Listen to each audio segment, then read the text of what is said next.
أهلك من كان قبلكم فأمرهم بالبخل فبخلوا وأمرهم بالقطع فقطعوا وأمرهم بالفسوق ففسقوا فقام رجل فقال يا رسول الله أي الإسلام أفضل فقال رسول الله صلى الله عليه وسلم أن يسلم المسلمون من لسانك ويدك فقام ذاك أو آخر فقال يا رسول الله أي الهجرة خير فقال رسول الله صلى الله عليه وسلم أن تهجر ما كره ربك والهجرة هجرتان هجرة البادي والحاضر فهجرة البادي أن يطيع إذا أمر ويجيب إذا دعي وهجرة الحاضر أعظمها بليا وأفضلها أجرا أو كما قال عليه الصلاة والسلام دوستو बुजुर्गों और भाइयों अल्लाह जल्ल शानहू का एहसान और करम है। अल्लाह तबारक व तआला ने हम सबको दावत और दीन की मुबारक मेहनत की निस्बत पर जमा होने की तौफीक दी है। अल्लाह ताला हम सब के जमा होने को कबूल फरमाए। बिस्मिल्लाहिर्रहमानिर्रहीम नहमदुहु व नुसल्ली अला रसूलिल करीम अम्मा बाद। हज़रत मेहमान कुरान पाक থেকে একটা আয়াত তেলাওয়াত করেছেন এবং হুজুর সাল্লাল্লাহু আলাইহি ওয়াসাল্লামের হাদিসে পাক থেকে একটা লম্বা হাদিস উনি পেশ করেছেন। এরপরে উনি বলেন যে আল্লাহ তাআলার বড় ইহসান আর করম, আল্লাহ তাআলার মেহেরবানি যে আল্লাহ রাব্বুল আলামিন আমাদেরকে দাওয়াত ও তাবলীগের নিসবতে দ্বীনের দিকে মানুষকে আহ্বান করার ডাকা, যেটাকে দাওয়াত ও তাবলীগ বলা হয়, এই দাওয়াত ও তাবলীগের নিসবতে আল্লাহ তাআলা আমাদেরকে এখানে জমা হওয়ার তৌফিক দান করেছেন। তো আল্লাহ তাআলা আমাদের এই জমা হওয়াকে কবুল করেন, আমিন। दावत अल्लाह का काम है। तमाम इंसानियत को सबसे पहले जन्नत की तरफ बुलाने वाले खुद अल्लाह ताला है। अल्लाह जल्ल शानहू कुरान पाक में फरमाते हैं वल्लाहु यदऊ इला दारिस सलाम। तमाम इंसानियत को अल्लाह ताला दारुस सलाम, सलामती के घर जन्नत की तरफ दावत देते हैं। तो सबसे पहले तमाम इंसानों को दावत देने वाले खुद अल्लाह ताला है। तो বলেন যে এই দাওয়াতের কাজ করনেওয়ালা সর্বপ্রথম আল্লাহ তাআলা। বলে সমস্ত ইনসানিয়াতকে, সমস্ত মানুষকে আল্লাহ রাব্বুল আলামিন প্রথমেই জান্নাতের দিকে ডাকছেন। সর্বপ্রথম দাওয়াত দেনেওয়ালা তো আল্লাহ পাকই। বলেন যে সমস্ত ইনসানিয়াতকে আল্লাহ পাক জান্নাতের দিকে আহ্বান করতেছেন। বলেন কোরআনে পাকের মধ্যে আল্লাহ তাআলা ইরশাদ করছেন আল্লাহু ইয়াদউ ইলা দারিস সালাম, যে আল্লাহ তাআলা সমগ্র মানব জাতিকে জান্নাতের দিকে দাওয়াত দিতেছেন, জান্নাতের দিকে আহ্বান করতেছেন। फिर अल्लाह जल्ल शानहू ने 1,24,000 या 2 लाख अंबिया इकराम अलैहिस्सलातु वस्सलाम को दुनिया के अंदर मबऊस फरमाया, रवाना फरमाया।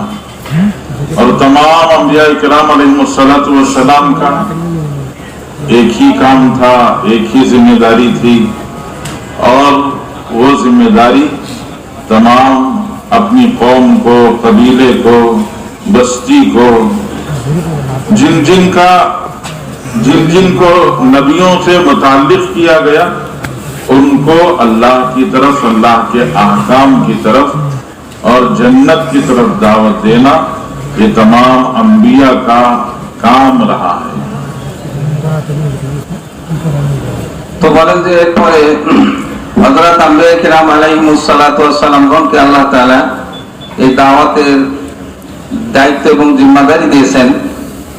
সমস্ত আম্বিয়া কিরাম আলাইহিমুস সালাতু ওয়াস সালামগণ, যাদের সংখ্যা 1,24,000 বলা হয় বা মতান্তরে 2,24,000 বলা হয়, যেমন যে 1 লক্ষ বা 2,24,000 আম্বিয়া কিরাম আলাইহিমুস সালাতু ওয়াস সালামগণ, তাদেরকে আল্লাহ পাক জিম্মাদারি দিয়েছেন, দাওয়াত দিয়েছেন।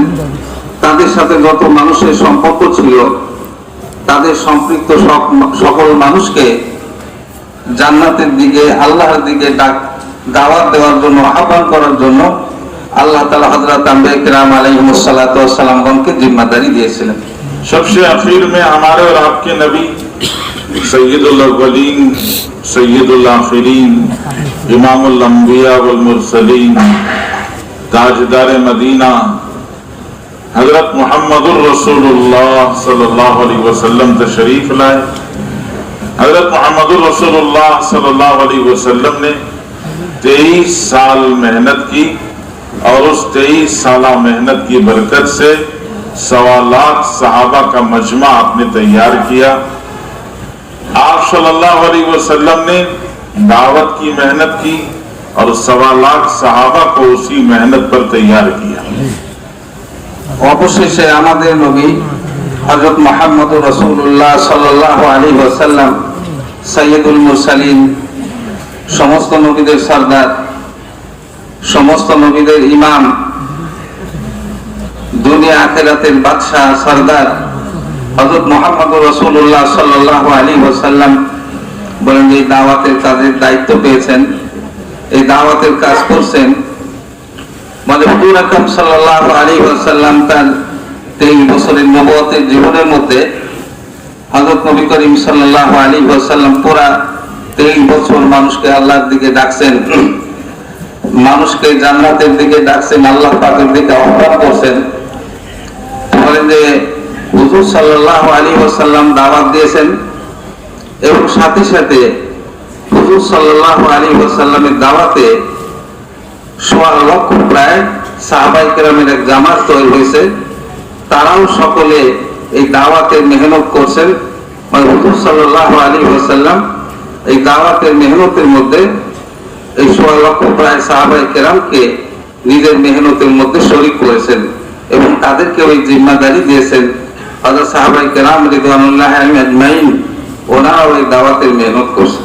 सहाबा सारे आलम में फैल कर उन्होंने दीन का काम किया, दावत की मेहनत की, अपने शागिर्द ताबईन को तैयार किया, फिर उनके शागिर्द तबे ताबईन तैयार हुए, फिर उन्होंने काम किया, फिर अइम्मा मुहद्दिसीन, अइम्मा मुज्तहिदीन, उलमा, सुलहा, शुहदा, मशाइख, औलिया अल्लाह, बुजुर्गान दीन ने ये मेहनत की, जिसकी बरकत से आज अल्लाह ने हम सबको इस्लाम की दौलत से नवाजा है। तो বলেন যে হযরত সাহাবায়ে কেরাম রিদওয়ানুল্লাহি আলাইহিম আজমাইন ওনারা মেহনত করছেন, ওনারা তৈরি করছেন তার পরবর্তীগণকে, তাবেঈনদেরকে তৈরি করছেন। হযরত তাবেঈন ওনারা দাওয়াতের মেহনত করছেন, মানুষকে আল্লাহর দিকে ডাকছেন, আল্লাহর কথা বলছেন। তাবেঈনগণ তাদের পরবর্তীগণকে তৈরি করছেন, যারা তাবেঈন বলা হয়। তাবেঈন হযরতগণ ওনারাও দাওয়াতের মেহনত করছেন, মানুষকে আল্লাহর দিকে ডাকছেন, মানুষকে আল্লাহর সাথে জড়াইছেন।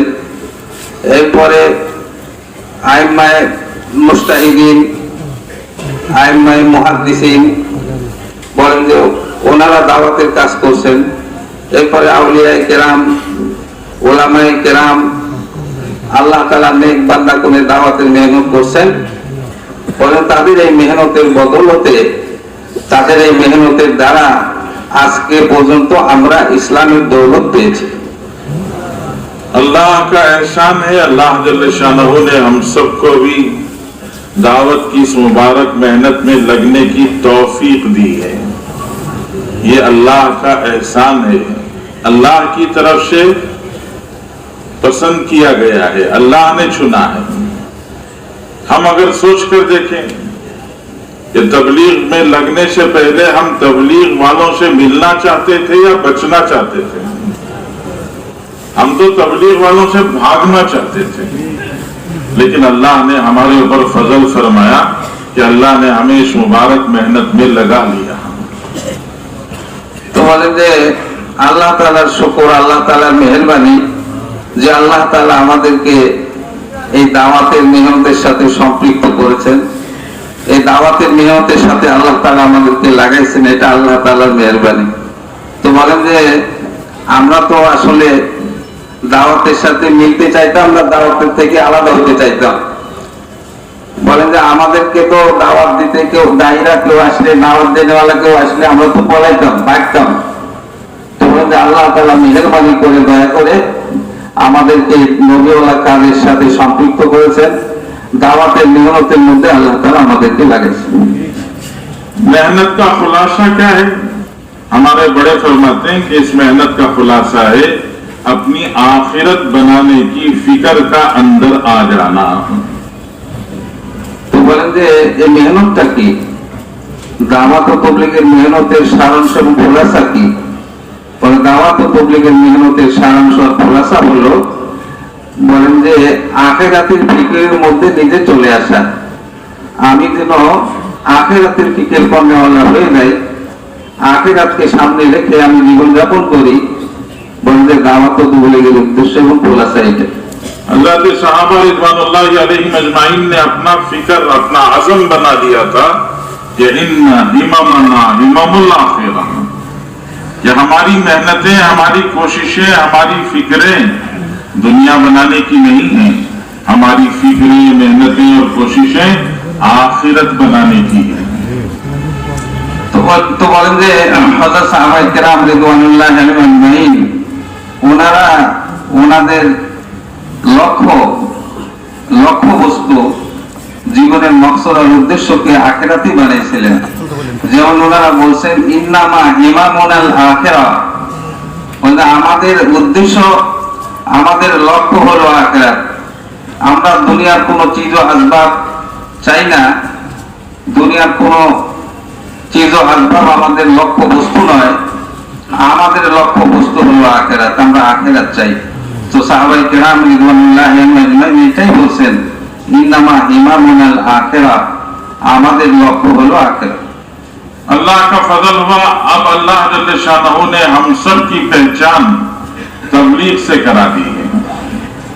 गलियों में चलते फिरते हैं, बस्तियों में माशाल्लाह चलते फिरते हैं, तो लोग हमें तबलीग वाले के नाम से याद करते हैं। कहते हैं देखो ये जमात वाला जा रहा है, ये तबलीग वाला जा रहा है। तो अल्लाह ने हमारी पहचान तबलीग वाले से करा दी। তো বলেন যে আল্লাহ তাআলার এটা শুকরিয়া যে আল্লাহ তাআলা আমাদেরকে তবলীগ ওয়ালার নাম দিয়েছেন। আমরা যখন রাস্তাঘাটে গলিতে চলাফেরা করি তো মানুষ বলে দেখো এই যে তবলীগ ওয়ালা যাইতেছে, এদের তবলীগের লোক যায়। তো বলেন যে এটা আল্লাহ তাআলার শুকর, আল্লাহ তাআলার মেহেরবানি যে আল্লাহ তাআলা আমাদের উপরে তবলীগ ওয়ালার নাম দিয়েছেন। दुनिया में लोग अलग अलग शनाख्त से पहचाने जाते हैं, कोई दूध वाला, कोई कपड़े वाला, कोई जूते वाला, कोई मिठाई वाला, लोग अलग अलग आइडेंटिटी से पहचाने जाते हैं, अलग अलग शनाख्त है। और अल्लाह ने हमारी शनाख्त कर दी है जमात वाला, तबलीग वाला। তো বলে যে দুনিয়ার মধ্যে মানুষের বিভিন্ন পরিচয় আছে, মানুষ দুনিয়াতে বিভিন্ন পরিচয়ের সাথে জীবনযাপন করে। কেউ বলে যে ইনি দুধওয়ালা, কেউ বলে যে ইনি কাপড়ের ব্যবসা করে, কেউ হইলেও বলে যে ইনি খাদ্যের ব্যবসা করে। বারহাল বলেন যে এক একজন এক এক পরিচয়ের সাথে পরিচিত, কিন্তু আল্লাহ তাআলার মেহেরবানি, আল্লাহ তাআলার দয়া যে আল্লাহ তাআলা আমাদের পরিচয়টা রাখছেন তবলীগওয়ালা হিসাবে, জামাত দাওয়াতের মেহনত করেওয়ালা হিসাবে। বলেন যে আল্লাহ তাআলা আমাদের পরিচয় রাখছেন, और এটা আল্লাহ তাআলার মেহেরবানি আর দয়া। अल्लाह जल्ले शानहू ने हमारी निस्बत तबलीग से कर दी है, अब हमारी जिम्मेदारी है कि हम अल्लाह की इस नेमत की कदरदानी करें। তো বলেন যে আল্লাহ তাআলা আমাদের নিসবত এবং সম্পর্ক তবলিগের সাথে করছেন, আমাদেরকে মানুষ তবলিগওয়ালা বলে জানে। এখন এটা শুকরিয়া হলো, এটার কৃতজ্ঞতা হলো যে আমরা এই মেহনতের হক আদায় করি। अल्लाह जल्ल शानहू का ज़ाब्ता और कानून ये है कि कदरदानी करने वालों को अल्लाह ताला नवाजते हैं और नाकदरी करने वालों को अल्लाह ताला महरूम कर देते हैं। তো বলেন যে আল্লাহ তাআলার একটা নিয়ম আছে, আল্লাহ তাআলার একটা জাবেতা আছে, নিয়ম আছে। সেটা হলো যে যারা কোনো নিয়ামতের কদর করে, নিয়ামতের কদর যারা করে তাদেরকে আল্লাহ পাক নিয়ামত আরো বাড়িয়ে দেন। আর যারা নিয়ামতের কদর করে না, নিয়ামতের কদর তাদের জীবনের থেকে পাওয়া যায় না, নিয়ামতের কদর তারা করে না, আল্লাহ তাআলা তাদেরকে ওই নিয়ামত থেকে বঞ্চিত করে দেন, মাহরুম করে দেন। अभी जो लॉकडाउन के दिन गुजरे हैं उसमें अल्लाह ताला ने दिखा दिया कि नाकदरी करोगे तो मस्जिद में आने से भी महरूम कर देंगे। তো বলেন যে নিকট অতীতে আমরা দেখলাম লকডাউনের সময় আল্লাহ তাআলা এমন পরিস্থিতি সৃষ্টি করে দিয়েছেন যে আল্লাহ তাআলা দেখাইছেন, দেখো যদি না কদরই করো তো মসজিদে নামাজের জন্য আসা বন্ধ করে দিবে। तो हम सबको अल्लाह की तरफ से दी हुई इस मुबारक निस्बत, मुबारक मेहनत की हमें कदरदानी करना है। তো বলেন যে এই যে নিসবত এবং সম্পর্ক আল্লাহ তাআলার পক্ষ থেকে আমাদেরকে দেওয়া হয়েছে, দাওয়াত ও তাবলীগের নিসবত আর সম্পর্ক, আমাদেরকে মানুষ তাবলীগওয়ালা বলে, আমাদেরকে মানুষ দাওয়াতের মেহনত করনেওয়ালা বলে। বলেন যে আমাদের জন্য উচিত যে আমরা এই নিয়ামতের কদর করি। अल्लाह जल्ल जलालहू मन वालहू ने मक्के वालों को बहुत बड़ी नेमत दी थी। मक्के वालों को सारी कायनात की सबसे बड़ी नेमत अल्लाह ने अता फरमाई थी कि हजरत मोहम्मद सल्लल्लाहु अलैहि वसल्लम मक्कतुल मुकर्रमा में पैदा हुए थे। বলেন যে আল্লাহ রাব্বুল আলামিন মক্কাওয়ালাদেরকে, মক্কাবাসীকে কত বড় নিয়ামত দান করছিলেন, মহা মূল্যবান নিয়ামত তাদেরকে আল্লাহ পাক দান করছিলেন যে হযরত মুহাম্মদুর রাসূলুল্লাহ सल्लल्लाहु अलैहि वसल्लम সেখানে জন্মগ্রহণ করেছেন। मक्के वालों को हजरत रसूलुल्लाह सल्लल्लाहु अलैहि वसल्लम की पैदाइश से पहले ही अंदाजा था कि अल्लाह के रसूल सल्लल्लाहु अलैहि वसल्लम बड़ी शान वाले, दुनिया में तशरीफ लाने वाले हैं। तो বলে মক্কাবাসীরা হুজুর সাল্লাল্লাহু আলাইহি ওয়াসাল্লামের জন্মের আগে তাদের এই ধারণা ছিল, আন্দাজ ছিল, তাদের এই অনুভূতি ছিল যে আমাদের দেশে একজন ব্যক্তিত্ব জন্মগ্রহণ করতেছে, যার শান, যার মান মর্যাদা অনেক উঁচা। বলে হুজুর সাল্লাল্লাহু আলাইহি ওয়াসাল্লামের জন্মের আগেই তারা এই অনুভবটা তাদের মধ্যে ছিল, তারা এটা অনুধাবন করতেছিল যে অতি সত্বর আমাদের দেশে মানে এমন এক ব্যক্তির জন্ম হবে যার শান, যার মান মর্যাদা অনেক উঁচা। हजरत रसूलुल्लाह सल्लल्लाहु अलैहि वसल्लम की वलादत तय्यबा मुबारका हुई तो उसी दिन सुबह को बाजार में एक यहूदी ने लोगों से पूछना शुरू किया, मालूम किया आज कोई तुम्हारे घरों में कहीं किसी के लड़का पैदा हुआ? लोगों ने कहा पता नहीं है। कहा मालूम करके बताओ। तो उसने मालूम किया, मालूम करके बताया कि हाँ एक घर में लड़का पैदा हुआ है। उसने पूछा उसका बाप जिंदा है या इंतकाल हो गया? तो लोगों ने बताया कि हाँ उसका बाप जिंदा है। तो यहूदी ने कहा वो लड़का नहीं, और एक लड़का तलाश करो जो आज पैदा हुआ होगा और उसका बाप उसके पैदा होने से पहले इंतकाल कर चुका है। लोगों ने मालूम किया तो पता चला कि हजरत आमीना जी के घर लड़का पैदा हुआ है। दादा अब्दुल मुत्तलिब, ये ख्वाजा अब्दुल मुत्तलिब के बेटे अब्दुल्ला के घर में लड़का पैदा हुआ है और अब्दुल्ला का पहले से इंतकाल हो गया है। लोगों ने बताया तो यहूदी ने कहा मैं उसको देखना चाहता हूँ। उसने देखा, देखते ही उसकी चीख निकल गई और वो बेहोश हो गया। लोगों ने उससे पूछा तो उसने बताया कि हम समझते थे अल्लाह के आखिरी नबी बनी इसराइल में आएंगे, लेकिन अल्लाह ने बनी इसराइल को महरूम कर दिया। अल्लाह के आखिरी नबी तुम्हारे दरमियान बनी इस्माइल में आ गए। तो বলেন যে হুজুর আকরাম সাল্লাল্লাহু আলাইহি ওয়াসাল্লামের যেদিন জন্ম হলো, হযরত নবী করিম সাল্লাল্লাহু আলাইহি ওয়াসাল্লাম যেদিন সকালবেলা জন্মগ্রহণ করলেন, তো ওই দিন একজন ইহুদি বাজারের মধ্যে লোকদেরকে জিজ্ঞাসা করতেছিল যে আজকে কি তোমাদের এখানে কোনো সন্তানের জন্ম হয়েছে? তো লোকটা বললো যে না, আমাদের তো জানা নাই। খোঁজ নাও, খোঁজ নিয়ে দেখো কোনো সন্তান জন্মগ্রহণ করছে কিনা। তো বলে যে খোঁজ নিয়ে দেখলো যে হ্যাঁ, একজন সন্তান জন্মগ্রহণ করছে। তো তাকে বলা হলো যে একজন সন্তান জন্মগ্রহণ করছে, ছেলে জন্ম হয়েছে। তো তখন ইহুদি জিজ্ঞাসা করলো যে এই ছেলেটার পিতা কি জীবিত আছে না আগেই মারা গেছে? তো তখন ওই জানে না, আন্দাজের উপরে বলেছে না পিতা বেঁচে আছে। তো তখন ইহুদি বলল না, এই ছেলে না, আর কোন ছেলে জন্মগ্রহণ করছে কিনা এটা খোঁজ নাও। পরে যখন খোঁজ নেওয়া হলো, পরে হুজুর সাল্লাল্লাহু আলাইহি ওয়াসাল্লামের ব্যাপারে খোঁজ নেওয়া হলো এবং এটা জানা গেল যে তার পিতা আগে ইন্তেকাল করছে। খাজা আব্দুল মুতালিবের ছেলে আব্দুল্লাহ, তার ঘরে আব্দুল্লাহর আগে ইন্তেকাল হয়ে গেছে। তার স্ত্রী আমেনা, তার ঘরে আজকে একজন সন্তান জন্মগ্রহণ করছে। তো বলেন যে তখন ইহুদি বলল যে আমি তাকে একটু দেখতে চাই। তো ইহুদি বলে যে হুজুর সাল্লাল্লাহু আলাইহি ওয়াসাল্লামের ঘরে এসে আল্লাহ রাসূলকে দেখলেন। দেখার পরে সে চিৎকার করে উঠছে, চিল্লায় উঠছে এবং সে বেহুশ হয়ে পড়ে গেছে। তবে হুশে আসার পরে সেই কথা বলতেছিল যে আমি ভাবতেছি, আমাদের ধারণা ছিল যে আখেরি নবী, শেষ নবী আমাদের বনি ইসরাইলের মধ্যে জন্মগ্রহণ করবে, কিন্তু আল্লাহ তাআলা বনি ইসরাইলকে বঞ্চিত করে দিয়েছেন, মাহরুম করে দিয়েছেন। বলে শেষ নবী তো তোমাদের মধ্যে অর্থাৎ বনি ইসমাইলের মধ্যে জন্মগ্রহণ করলো।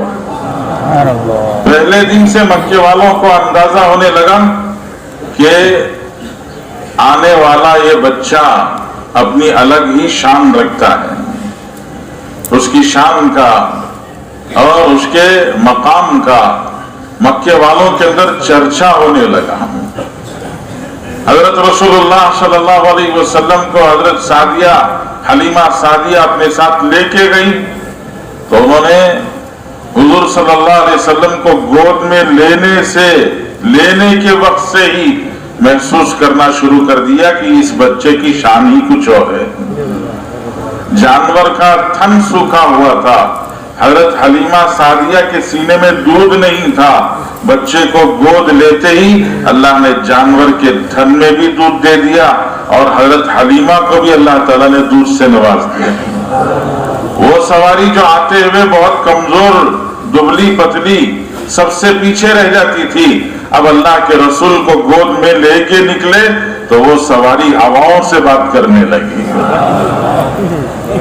तुम्हें मोहतरम दोस्तों लोगों, বলে হুজুর সাল্লাল্লাহু আলাইহি ওয়াসাল্লামের জন্মের আগে বা জন্মের সাথে সাথেই বলে মক্কাবাসীদের মধ্যে চর্চায় আলোচনা হতেছিল যে এই সন্তান জন্মের আগে আলোচনা হতেছিল আমাদের এলাকায়, আমাদের এই ভূমিতে একজন সন্তানের জন্ম হবে, তার শান মর্যাদা অনেক উঁচা হবে। অনুভাবে জন্মের পরও আলোচনা আরো বেড়ে গেল। তাদের মধ্যে আলোচনা চর্চা হইতেছিল যে এই যে সন্তান জন্মগ্রহণ করছে, এর মান মর্যাদা, এর শান অনেক উঁচা, এর শানই আলাদা। তোমাদের এভাবে মক্কার ভিতরে চর্চা আলোচনা হতেছিল।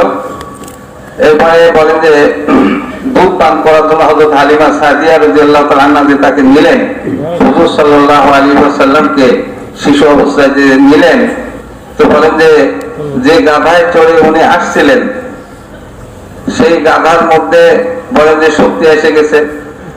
ওনার শরীরে, ওনার স্তনে অনেক আল্লাহ দুধ দিয়ে ভরে দিছেন। বলেন যে জানোয়ারের মধ্যে দুধ দিয়ে ভরে দিছেন। আর সোয়ারি তো, যে সোয়ারিতে উনি আসছিলেন ওটা তো একবারে দুর্বল ছিল, কমজোর ছিল। যখন হুজুর সাল্লাল্লাহু আলাইহি ওয়াসাল্লামকে কোলে নিয়ে ওই সোয়ারিতে উঠছেন, বলেন যে তখন ওই সোয়ারি বাতাসের সাথে কথা বলতেছে, মানে এত দ্রুতে চলতেছে, মানে বাতাসের দিকে চলতেছে। कबीले बनो साद में सूखा पड़ा हुआ था, दूर दूर तक कहीं घास नहीं थी, हरियाली नहीं थी। हलीमा सादिया कहते हैं कि मैं हजरत रसूलुल्लाह सल्लल्लाहु अलैहि वसल्लम को कबीले साद में लेके गई तो माशाल्लाह पूरा इलाका हरा भरा हो गया।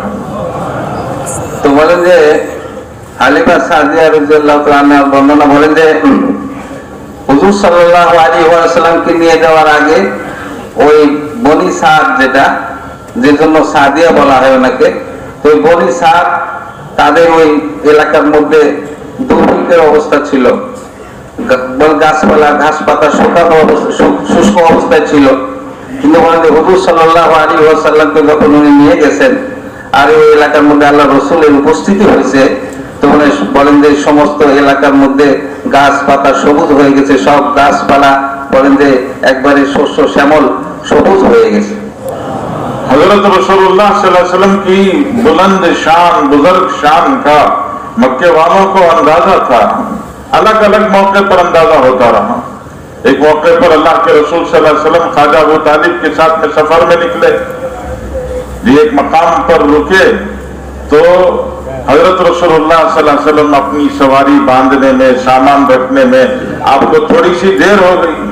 आप अपना सामान रखकर सामान और सवारी को बांध कर आए तो देखा कि एक दरख्त का साया है और उस दरख्त के साये में जितनी जगह है लोग सब माशाल्लाह बैठ गए हैं।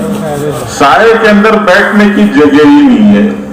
अल्लाह के रसूल सल्लल्लाहु अलैहि वसल्लम साये से हटकर दूसरी तरफ जी गर्मी में धूप में बैठ गए और जैसे ही हुजूर सल्लल्लाहु अलैहि वसल्लम उधर बैठे तो सब लोगों ने देखा कि दरख्त का साया इधर से उधर हो गया। जिधर रसूलुल्लाह सल्लल्लाहु अलैहि वसल्लम बैठे थे साया उधर की तरफ चला गया। तो বলেন যে হুজুর সাল্লাল্লাহু আলাইহি ওয়াসাল্লামের উচ্চ মর্যাদার পরিচয়, হুজুর সাল্লাল্লাহু আলাইহি ওয়াসাল্লামের রেফাতে শান, উচ্চ মর্যাদার তাদের যে পরিচয়, এটা বিভিন্ন মৌকায় বিভিন্ন সময় তারা অনুধাবন করতে পারছে, বুঝতে পারছে। তো বলেন যে পৃথকভাবে তারা বিভিন্ন ভাবে বুঝতে পারছে। এক সময়ের ঘটনা বলেন হুজুর আকরাম সাল্লাল্লাহু আলাইহি ওয়াসাল্লাম খাজা আবু তালেবের সাথে, বলেন যে ওনার আবু তালেব খাজা আবু তালেবের সাথে বের হয়েছেন। তো একটা সফরের মতোই সেখানে বলে হুজুর সাল্লাল্লাহু আলাইহি ওয়াসাল্লামের একটু সামানা সোয়ারি গুজগাছ করতে একটু সময় লাগতো। তোমার হুজুর সাল্লাল্লাহু আলাইহি ওয়াসাল্লাম বলে সোয়ারিকে বেঁধে তারপর সামানা গুজগাছ করে আসছেন। এদিকে ওনারা সকলেই একটা গাছ পাশে ছিল, ওই গাছের ছায়ায় সকলে বসে গেছে। ওখানে আর ছায়ার মধ্যে বসার জায়গা নেই। তো বলেন যে ছায়ার মধ্যে বসার জায়গা নাই, তো হযরত নবী করিম সাল্লাল্লাহু আলাইহি ওয়াসাল্লাম ওই ছায়ার বাইরে রোদের মধ্যে বসে গেলেন।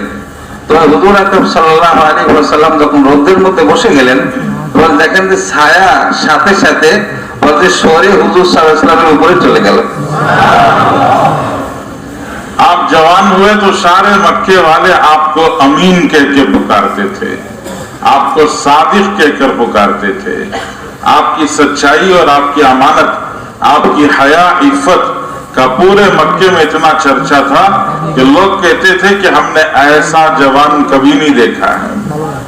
तो হুজুর আকরাম সাল্লাল্লাহু আলাইহি ওয়াসাল্লাম যখন যৌবনকালে পদার্পণ করলেন, হযরত নবী করিম সাল্লাল্লাহু আলাইহি ওয়াসাল্লাম যখন যুবক হলেন, তখন হযরত নবী করিম সাল্লাল্লাহু আলাইহি ওয়াসাল্লামকে মক্কাবাসীরা বলতেছিল আল আমিন, সাদেক, বলেন যে আমানতদার, সত্যবাদী। আর পাকদামনির মধ্যে, ইফতের মধ্যে, বিভিন্ন দোষের থেকে কোন ধরনের দোষ তার মধ্যে না থাকা, ইফতের মধ্যে বলেন যে সবার মধ্যে এই কথাটা চর্চা হতেছিল যে ইনি একজন আমানতদার যুবক, ইনি একজন সত্যবাদী যুবক, তার মধ্যে কোনো ধরনের দোষ আমরা দেখি না। তো বলেন যে তারা এই কথা চর্চা করতেছিল যে আমাদের জীবনে এরকম আমানতদার আর সত্যবাদী আর পাকদামন ইফত वाला জওয়ান আমরা আমাদের জীবনে আর দেখি নাই। काबतुल्लाह की तामीर के मौके पर जब हजर अस्वद को उसकी जगह पर रखने के मामले में तमाम कबाइल कुरैश में इख्तिलाफ हो गया, एक दूसरे से लड़ाई का मौका आ गया, एक दूसरे की गर्दन मारने का वक्त आ गया और बहुत मुश्किल मरहला आ गया। तो उस वक्त पर उन सब ने मिलकर फैसला किया कि कल सुबह जो सबसे पहले मस्जिद हराम में आएंगे हम उनको अपना फैसल बना लेंगे। दूसरे दिन देखा कि सबसे पहले काबतुल्लाह में तशरीफ लाने वाले हजरत मोहम्मदुर रसूलुल्लाह सल्लल्लाहु अलैहि वसल्लम। लोग देख के खुश हो गए, कहने लगे कि ये तो सादिकुल अमीन आए हैं, हम इनके फैसले पर राजी और खुश हैं। अल्लाह के रसूल सल्लल्लाहु अलैहि वसल्लम ने इतना बेहतरीन फैसला किया कि तमाम कबाइल को शरीक कर लिया, उस शरफ में, उस इज्जत में तमाम कबाइल को शरीक कर लिया। अपनी चादर बिछाई और उस चादर में ही हजर अस्वद रखा, कबाइल के सरदारों को बुलाकर कहा कि एक एक कोना पकड़ लो, सब मिलके कोना पकड़ के उठाए और फिर हुजूर सल्लल्लाहु अलैहि वसल्लम सबको कहकर ये दीवार के करीब तक लेके गए और वहां अपने हाथ से ये हजर अस्वद लगा दिया। तो सारे कबाइल कुरैश खुश हो गए कि कितना बेहतरीन फैसला किया है कि सब इस इज्जत और शराफत में शरीक हो गए हैं। तो বলেন যে এক সময়ের ঘটনা, আল্লাহ তাআলার ঘরের মধ্যে হযরত আসওয়াদ পুনঃস্থাপন করতে হবে। তো বলেন যে সেখানে হযরত আসওয়াদ সব কবিলা সব গোত্র এটা চাইতেছিল যে হযরত আসওয়াদ তারা সেখানে স্থাপন করবে, তারা সেখানে রাখবে। বলে এটার জন্য ঝগড়াঝাটি, লড়াই, মারামারি পর্যন্ত অবস্থা সৃষ্টি হয়ে গেছে। তো বলেন যে তারা শেষ মাসে ফয়সালা করছে যে আগামীকাল সকালবেলা যে ব্যক্তি এই আল্লাহর ঘরে, আল্লাহর কাবাতুল্লাহর মধ্যে আল্লাহর ঘরে আসবে তাকে আমরা আমাদের এই সিদ্ধান্তের ফয়সালা দানকারী হিসাবে মেনে নেব। তো বলেন যে পরের দিন দেখা গেল হুজুর আকরাম সাল্লাল্লাহু আলাইহি ওয়াসাল্লাম সর্বপ্রথম আল্লাহর ঘরে প্রবেশ করতেছেন। সকলেই হুজুর সাল্লাল্লাহু আলাইহি ওয়াসাল্লামকে দেখে বললেন, বলল এই কথা যে হ্যাঁ ইনি তো আল আমিন সাদেক, বলে যে আমানতদার সত্যবাদী, বলে আমরা সকলেই তার ফয়সালা মেনে নেব। তো বলেন যে হুজুর সাল্লাল্লাহু আলাইহি ওয়াসাল্লাম এত সুন্দর এবং এত উত্তম ফয়সালা করলেন যে ওই ফয়সালার উপরে সকলেই সন্তুষ্ট হয়ে গেল, রাজি হয়ে গেল। কারণ এই পাথরকে পুনঃস্থাপন করা যে একটা সম্মান, এটা সকলেই নিজেদের জন্য চাইতেছিল। তো হুজুর আকরাম সাল্লাল্লাহু আলাইহি ওয়াসাল্লাম এমন ভাবে ফয়সালা করলেন এবং তাদের ফয়সালাটাকে এমন ভাবে সমাধান, তাদের সমস্যাটাকে এমন ভাবে সমাধান করলেন যে সকলেই খুশি হয়ে গেল এবং ওই পাথরকে স্থাপন করার সম্মানের মধ্যে সকলেই শরীক হইল। যখন সেটা হুজুর সাল্লাল্লাহু আলাইহি ওয়াসাল্লাম এমন করলেন যে হুজুর সাল্লাল্লাহু আলাইহি ওয়াসাল্লাম নিজে চাদর মোবারক বিছাইয়ে দিলেন আর পাথরকে নিজ হাতে চাদরের উপরে রাখলেন। তারপরে সমস্ত কবিলার সর্দারদেরকে বললেন যে তোমরা সবাই চাদরের কোণা ধরো, চাদরের কোণা ধরে তোমরা হযরত আসওয়াদকে ওই যেখানে স্থাপন করতে ওর কাছে নিয়ে দাও, দরজার কাছে নিয়ে দাও। সব কবিলার সর্দারেরা ওই চাদরের কোণা ধরে দরজার কাছে নিয়ে গেল। তারপরে হুজুর সাল্লাল্লাহু আলাইহি ওয়াসাল্লাম নিজ হাতে পাথরটা নিয়ে স্থানে যথাস্থানে রেখে দিলেন। তো এর দ্বারা সকলেই খুশি হয়ে গেল, সকলেই এই ফয়সালার উপরে রাজি হয়ে গেল। তো বলেন যে হুজুর সাল্লাল্লাহু আলাইহি ওয়াসাল্লামের এই ফয়সালা বলেন সবার মধ্যে, বলেন যে এই সবাই এটাকে কবুল করলো, এটার উপরে সকলেই রাজি হয়ে গেল এবং হুজুর সাল্লাল্লাহু আলাইহি ওয়াসাল্লামের বলেন যে সম্মান এবং আজমত তাদের দিলের মধ্যে আরো বেড়ে গেল। हजरत रसूलुल्लाह सल्लल्लाहु अलैहि वसल्लम को अल्लाह जल्ल शानहू ने 40 साल की उम्र में नबूवत और पैगंबरी से नवाजा और 40 साल जिंदगी मक्के वालों ने हजरत रसूलुल्लाह सल्लल्लाहु अलैहि वसल्लम की नजदीक से देखी थी। आपसे मोहब्बत थी, आपकी कदर थी, आपकी शान का अंदाजा था, आपके बारे में मालूम था कि कभी आपने झूठ नहीं कहा है। ये सारी चीजें थी। मक्कतुल मुकर्रमा में आपने पैगंबरी का ऐलान किया, तो पैगंबरी के ऐलान के बाद क्या होना चाहिए था कि सारे मक्के वाले आपके जान निसार बन जाते, आपके ऊपर जान निछावर करने वाले बन जाते, आपके साथी बन जाते, माविन बन जाते, नासिर मददगार बन जाते हैं। मक्के वालों ने बजाय रसूलुल्लाह सल्लल्लाहु अलैहि वसल्लम की मदद और नुसरत करने के पहले दिन से अल्लाह के रसूल सल्लल्लाहु अलैहि वसल्लम की मुखालफत शुरू कर दी। तो बोले যে হযরত নবী করিম সাল্লাল্লাহু আলাইহি ওয়াসাল্লামকে আল্লাহ তাআলা বলেন যে তার 40 বছর বয়সে নবুয়ত দান করেছেন। এই 40 বছরের মধ্যে মক্কাবাসীগণ হুজুর সাল্লাল্লাহু আলাইহি ওয়াসাল্লামকে বিভিন্ন ভাবে পরীক্ষা করছেন এবং 40 বছরের সময়ের মধ্যে মক্কাবাসীগণ হুজুর সাল্লাল্লাহু আলাইহি ওয়াসাল্লামকে সবচাইতে বেশি কাছের থেকে দেখছে এবং হুজুর সাল্লাল্লাহু আলাইহি ওয়াসাল্লামের সব গুণাগুণ তাদের সামনে ছিল। আমানতদার, সত্যবাদী, বলতে কোনো ধরনের দোষের থেকে মুক্ত। তো বলেন যে হুজুর সাল্লাল্লাহু আলাইহি ওয়াসাল্লামের ব্যাপারে তারা ইতমিনান ছিল, তাদের দিলের মধ্যে কোনো ধরনের আল্লাহ রাসূলের ব্যাপারে কোনো ধরনের কোনো ময়লা ছিল না। সবাই হুজুর সাল্লাল্লাহু আলাইহি ওয়াসাল্লামকে মহব্বত করত, সবাই সত্যবাদী, আমানতদার বলে বিশ্বাস করত। তো বলেন যে হযরত নবী করিম সাল্লাল্লাহু আলাইহি ওয়াসাল্লাম যখন 40 বছর পরে নবুয়তের এলান করলেন আর এই কথা বললেন যে আমি নবী হয়ে আসছি, তো বলেন যে এই 40 বছরের দক্ষতার এইটাই তাকাদা ছিল। এই 40 বছর তারা হুজুর সাল্লাল্লাহু আলাইহি ওয়াসাল্লামকে যেভাবে কাছের থেকে দেখছে, তার জন্য তার তাকাদা এবং তার চাহিদা এটাই ছিল যে তারা সকলেই আল্লাহ রাসূলের জন্য জান দেনেওয়ালা হয়ে যায়, তারা সকলে আল্লাহ রসুলের উপরে আত্ম উৎসর্গ করনেওয়ালা হয়ে যায়, সকলে আল্লাহ রসুলকে মহব্বত করনেওয়ালা হয়ে যায়, সকলে আল্লাহ রসুলের সাহায্যকারী হয়ে যায়, সকলে আল্লাহ রসুলকে মদদ নসর করনেওয়ালা হয়ে যায়, সকলে আল্লাহ রসুলের দিনকে কবুল করনেওয়ালা হয়ে যায়। কিন্তু অবস্থা বিলকুল তার বিপরীত হলো। হযরত নবী করিম সাল্লাল্লাহু আলাইহি ওয়াসাল্লাম যখন 40 বছর পরে নবুয়তের দাবি করলেন, নবুয়তের ইজহার করলেন, নবী হওয়ার কথা এলান করলেন, বলতে সকলেই প্রথম দিন থেকে বিরোধিতা শুরু করলো।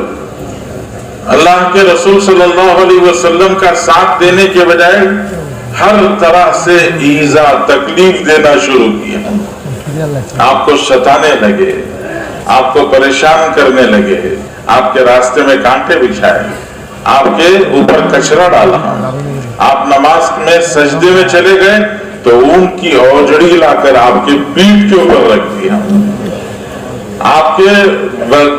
आपके बदन पर जो चादर थी वो चादर को इतना जोर से खींचा कि आपकी पूरी नसें रखी जी वो भर गई, आपके मुंह पे नौजुबिल्लाह थप्पड़ लगा दिया, आपको इतना सताया कि आप मजबूर हो गए और आप सल्लल्लाहु अलैहि वसल्लम ताइफ चले गए कि शायद ताइफ वाले साथ देंगे, लेकिन ताइफ वालों ने भी साथ नहीं दिया। तो फिर अल्लाह के रसूल मक्के में आए हैं।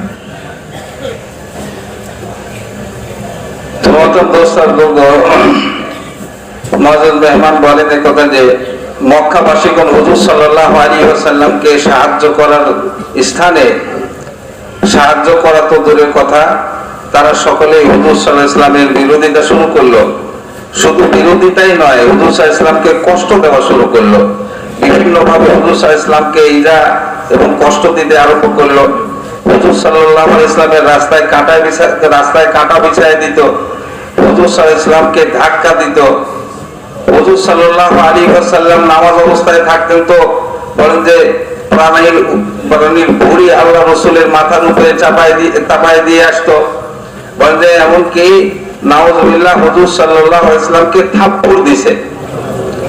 মেয়ে মোহতারাম দোস্ত লোগো, হযরত নবী করিম সাল্লাল্লাহু আলাইহি ওয়াসাল্লাম মক্কাতে এভাবে যখন তাদের কষ্টে অতিষ্ঠ হয়ে গেলেন, তো বলেন যে ভাবলেন হয়তো তায়েফওয়ালারা হুজুর সাল্লাল্লাহু আলাইহি ওয়াসাল্লাম এর কথা মানবে। তো হযরত নবী করিম সাল্লাল্লাহু আলাইহি ওয়াসাল্লাম বুক ভরা আশা নিয়ে তায়েফের দিকে রওনা হলেন।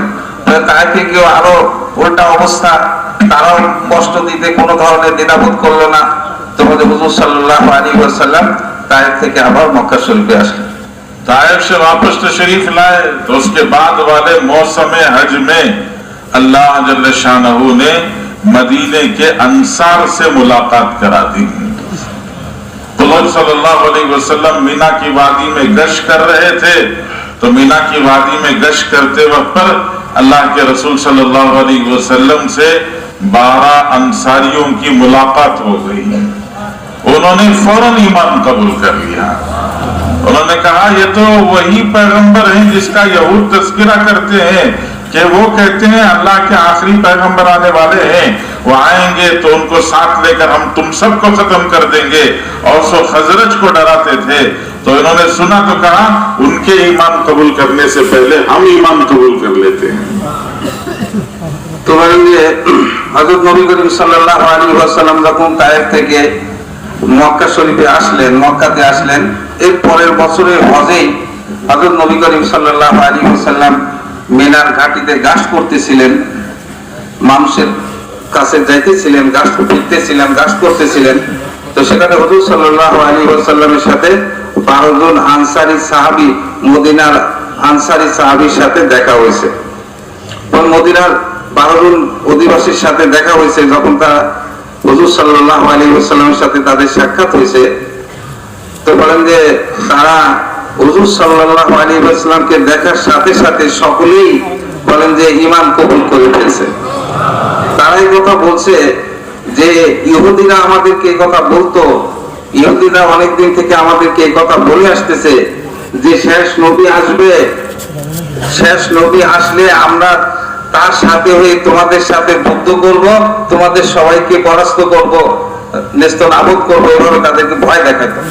তো মদিনার আনসারগণ কথা বললেন যে তারা ওই ইহুদিরা ইসলাম গ্রহণ করার আগে আমরা ইসলাম আগে গ্রহণ করব।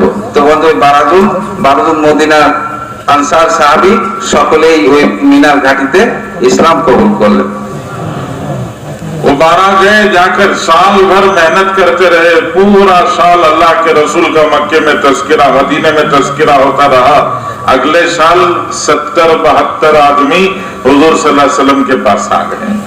72 में से 3 औरतें थी, बाकी सब मर्द थे। उन सब ने आकर हुजूर के हाथ पर बैत कर ली।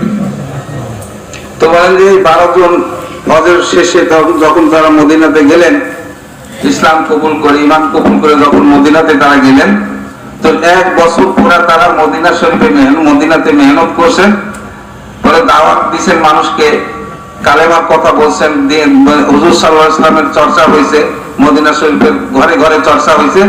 তো বলেন যে এর পরের বছরে 72 জন আনসারে সাহাবী, আনসার মদিনার আনসারগণ হুজুর সাল্লাল্লাহু আলাইহি ওয়াসাল্লামের সাথে দেখা করছেন। তার মধ্যে 3 জন ছিলেন মহিলা, বাকি ছিলেন পুরুষ। সকলেই হুজুর সাল্লাল্লাহু আলাইহি ওয়াসাল্লামের সাথে দেখা করে ইসলাম গ্রহণ করছেন। फिर अल्लाह के रसूल सल्लल्लाहु अलैहि वसल्लम ने उनमें 12 जिम्मेदार नकीब बनाकर अल्लाह के रसूल सल्लल्लाहु अलैहि वसल्लम ने हजरत अब्दुल्लाह इब्न उम्मे मक्तूम, हजरत मुसअब इब्न उमैर दोनों को रवाना किया। उनके जाने से पूरे मदीने की फिजा बदल गई। तो বলেন যে হযরত নবী করিম সাল্লাল্লাহু আলাইহি ওয়াসাল্লাম 72 জন আনসার, তাদের মধ্যে প্রত্যেক 12 জনের উপরে একজন করে জিম্মাদার বানিয়ে দিলেন, প্রতিনিধি বানিয়ে দিলেন, জিম্মাদার বানিয়ে দিলেন।